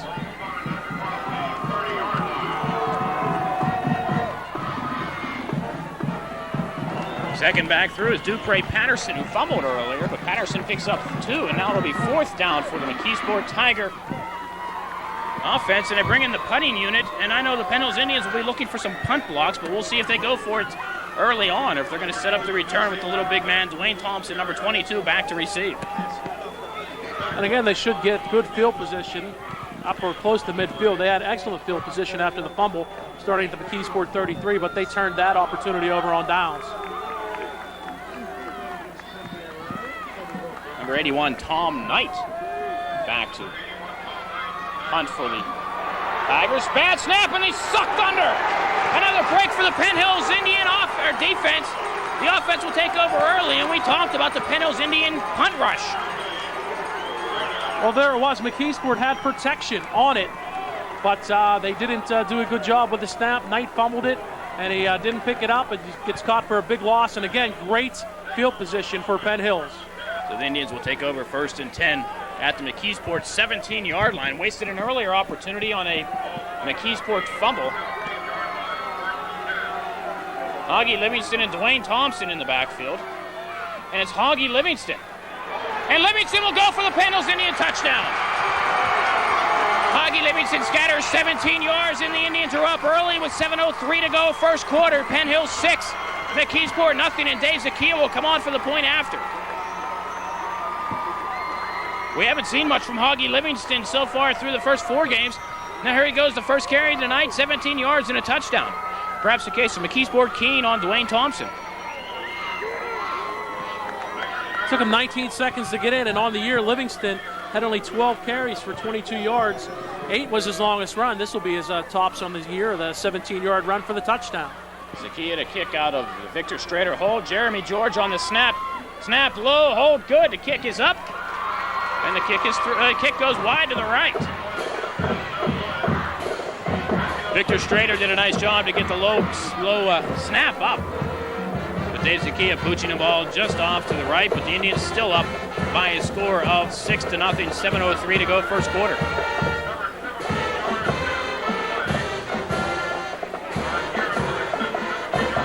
Also flanked tonight by Rich Emmert of the Pittsburgh Tribune Review. Make sure you catch Richie Emmert's articles. So he's writing tonight on the Penn Hills Indians. You can catch him each weekday in the Pittsburgh Tribune Review.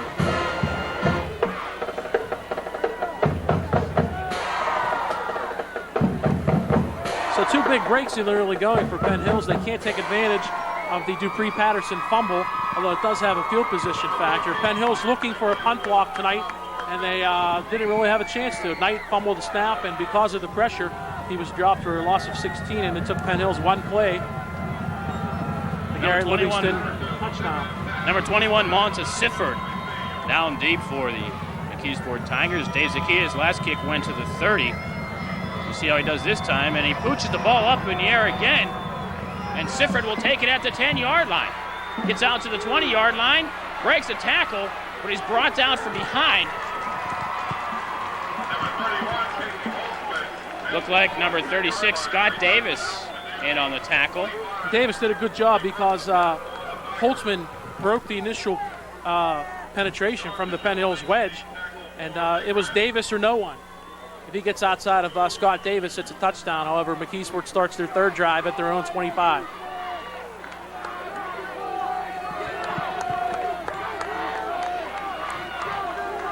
So now the McKeesport Tiger offense comes back on their 3rd possession. Early first quarter, 6:41 to go. The Indians up by 6.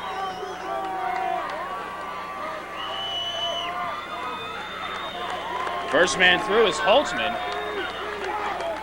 Holtzman gets sucked under the Penn Hills defensive line, and with a line the size of the Penn Hills defense, I don't think the McKeesport Tiger running game will really fare all that well unless they get some big holes. I expect perhaps Billy Isber may go to the air a little bit.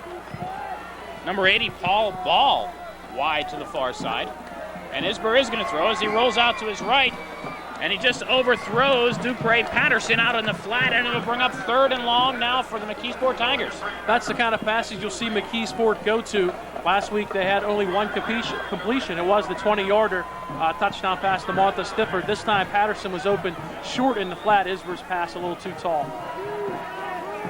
3rd and 9, and again the McKeesport Tigers go to the wishbone offense. This time on to Sifford, number 21. And he replaces Damian Simmons. Isber with the keeper, but he pitches back, and falling in the backfield is Dupree-Patterson. He'll lose a couple, and it'll be 4th down now for the McKeesport Tigers. And after that last punt, I'm sure head coach George Smith is wary about this punting game. And again, the first pitch to Patterson resulted in the fumble. This time, good contained by Don Chichilla. He just shrugged the block of Monta Sifford and was right there. Even if Patterson did not slip to the turf, Chichilla had great coverage. Second home game of the season for the Penn Hills Indians earlier this year. Week 2, they beat the North Hills Indians here at U-Haul Stadium. Nice kick this time. Tom Ball looking, and the Indians do try to block it. Interference will be caught against McKeesport on number 22, Dwayne Thompson. Not given the room to field the punt. Call should go against number 41, Eric Bodstibner. And the ball hit McKeesport Tiger defender. It hit the McKeesport defender first, and then it hit Thompson. If it hit the McKeesport defender first, it would be a dead football. But the flag came down, so it may be interference on the catch. Thompson had no room to come up and make the catch. That's what it is. Interference will go against McKeesport. Now do they attack on an additional 10 yards from the spot of the foul? Or do the Penn Hills Indians retain possession? The Penn Hills gets possession, I believe. It should be from the spot of the foul. That's where the penalty should go on that interference. It's a post-position foul, I think. Penalty will be declined. If they accepted the penalty, McKeesport would have had to have re-kicked.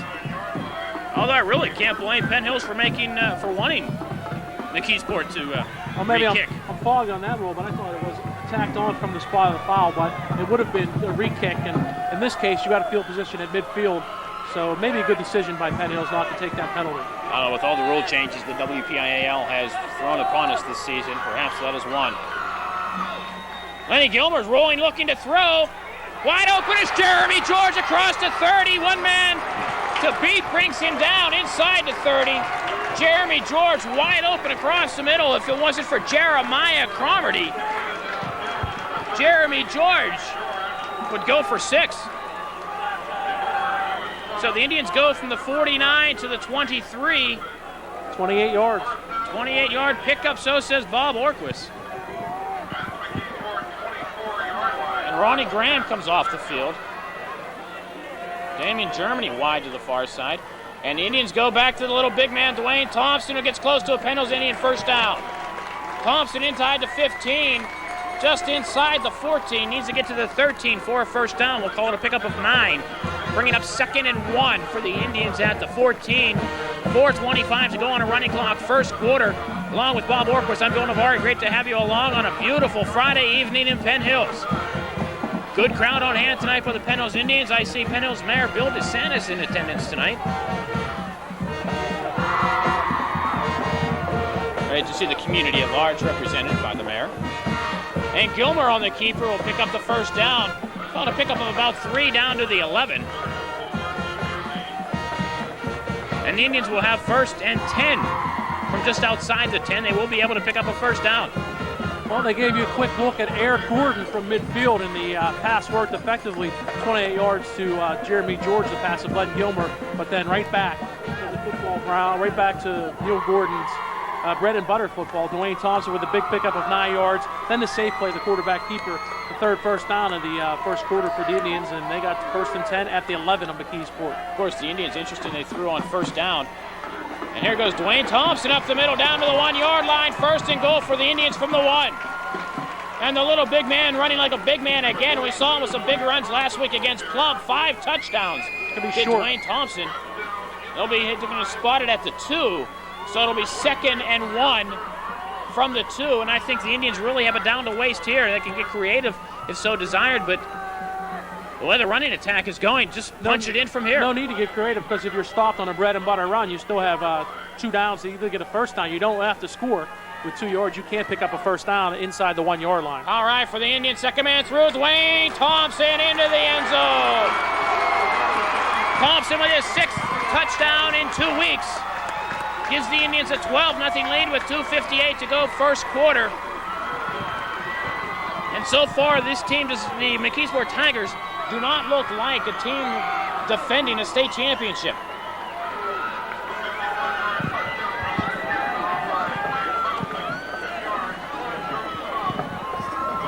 Tigers 3-1 on the year last week.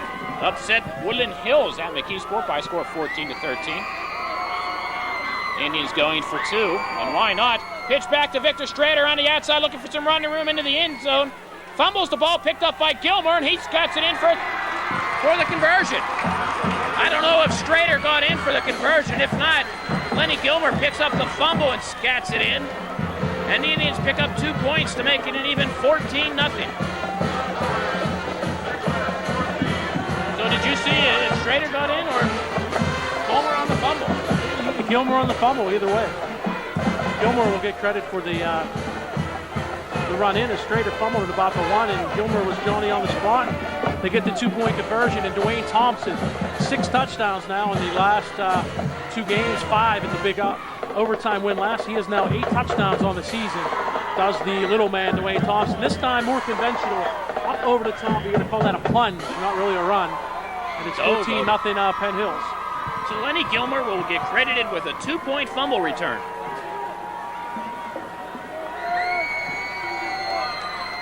Interesting how we'll see that in the box score tomorrow.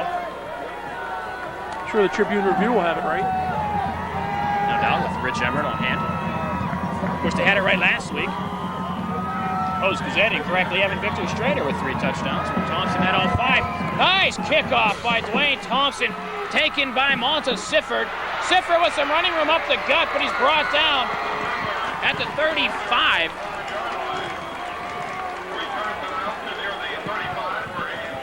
Donnie Chichilla on the tackle? It sure looked like it, number 40. That's who it was. And Don Ireland, the PA announcer, he says it is Don Chichilla.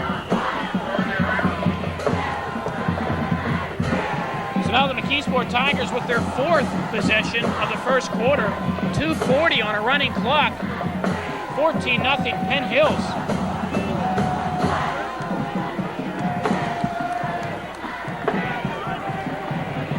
Isber on the keeper, and he's brought down by Jeremy George et al. And the Indians looking to strip the ball. We'll credit Jeremy George as getting Isber from behind for the loss.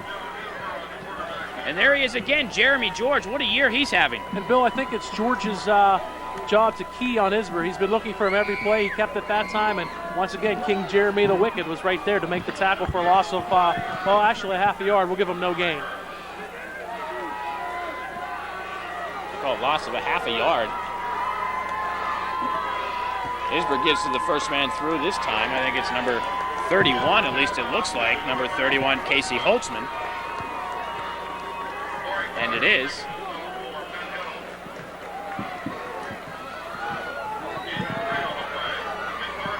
So now 3rd and 7 for McKeesport. They go to a single setback. Number 30, Tim Sweeney in.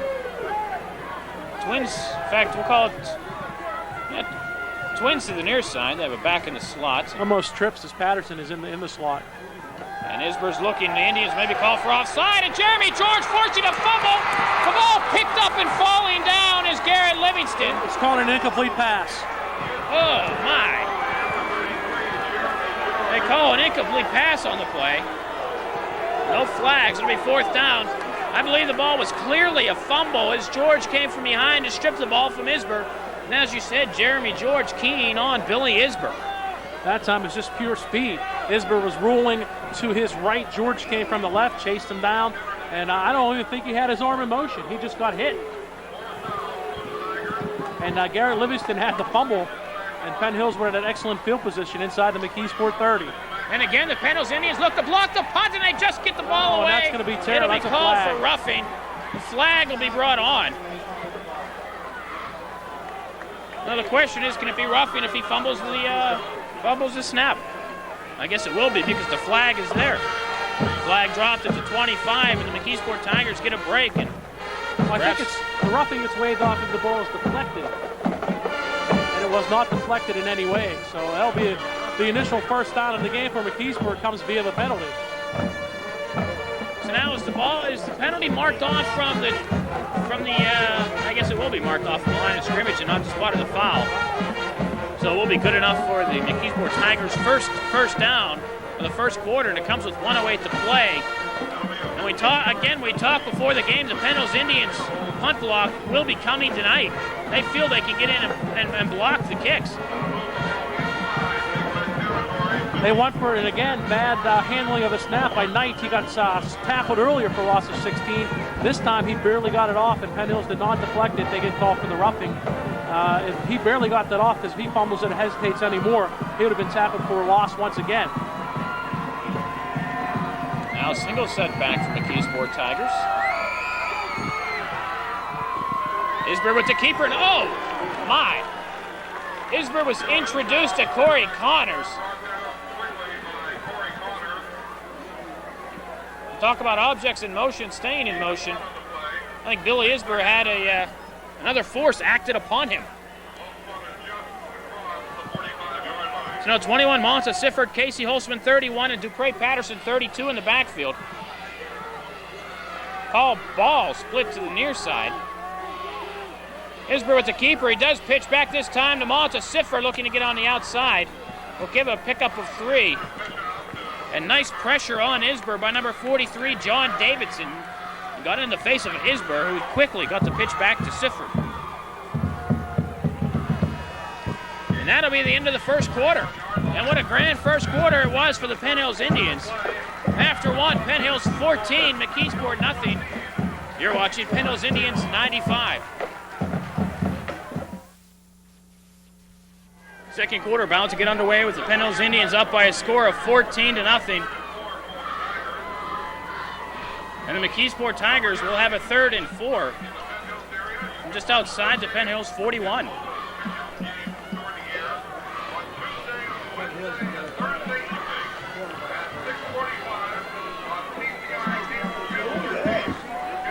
So now, Bob, if you're the McKeesport Tigers, do you go to the running game, which has been pretty much stuffed? Or are you going to put the ball in the air? They have Twins to the far side.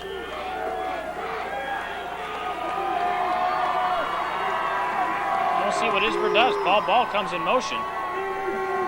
Goes back. On to Sifford. Also split to the right, and looks like the receivers jumped early. There's the call. And the pass is incomplete to Dupre Patterson. The flags come very quickly. The receivers jumped early. We'll see on the call. Bill, I think we'll pass on that play. Good call, Bob. That's why you're the best color man in football. So now the question is, if they jumped early, is it an illegal? Okay, call it illegal motion, so they can't decline it. So I think they would decline that. Isbernell 0-3 in the passing department, and they really do not have any deep patterns per se. They probably have a few, but they don't really unveil it. Another time, this is the third time that Isber's tried to pass. The third time, although one was passed, didn't really get off because of Jeremy George's pursuit in the sack, that they tried to hit a receiver in the flat. So they're not really looking downfield far.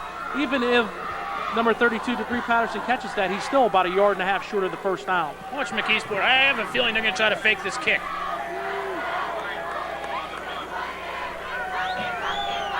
But we shall see. No, they do try to get the ball away. No rush this time. The Indians will look on the return. 22, Dwayne Thompson takes it at the 12, looking to get to the outside, and he's still on his feet. He gets hit, and he's still running. Holy cow, Dwayne Thompson, does the boy ever go down? I don't think so. Finally gets knocked out of bounds at about the 24-yard line. And that was a nifty return. He got crushed at about the 19. But somehow he came out of that, Bob, and was able to pick up an extra 5 yards. Well, it's because a man is small in stature. You can't just hit him. He got popped with a good pop, but you can't just hit a guy and expect him to fall down. You've got to wrap your arms, and they didn't wrap up Dwayne Thompson. We've seen it all year. Because Dwayne Thompson checks in at 5'9" at 170, doesn't mean he's going to go down as soon as you hit him. There was a prime case. He got knocked back 5 yards, but kept coming forward. There's Victor Strader popping over the 25-yard line. Called a pickup of about 1 yard for Strader.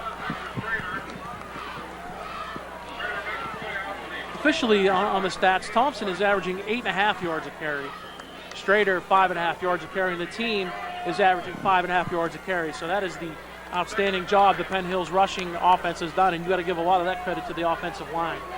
Approaching 11 minutes on a running clock. First half, Penn Hills up by 14. And I think this will be a case of Penn Hills Indians just looking to try to chew out some yardage and get that clock down.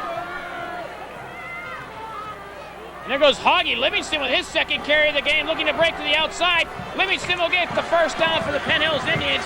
Nice run by Hoggy. Haven't seen much of him lately. But here he is tonight. 2 carries, one for a touchdown, one for a long first down. And as I said, coming into the game, only 12 carries, and his long was 8. He has surpassed that on both of his runs. A 17-yard touchdown, and he picks up an even 10 yards on that carry. So welcome back, Hoggy Livingston. Interesting point to note, though, the Penn Hills Indians as a team averaging 5 yards per rush. So why put the ball in the air if you're... Victor Strader over the left side looking for some running room, and he picks up another first down for the Indians. And that Penn Hills offensive line is just blowing off the ball. You and I talked before game, you expected the Indians to go over to the left side. And that's where they have for a couple of big games.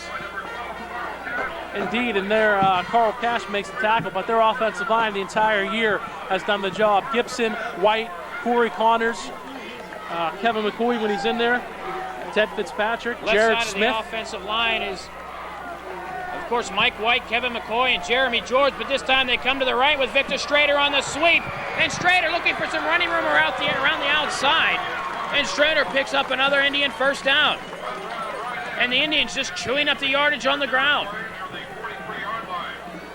This one will be close to a first down. They're going to call for a measurement.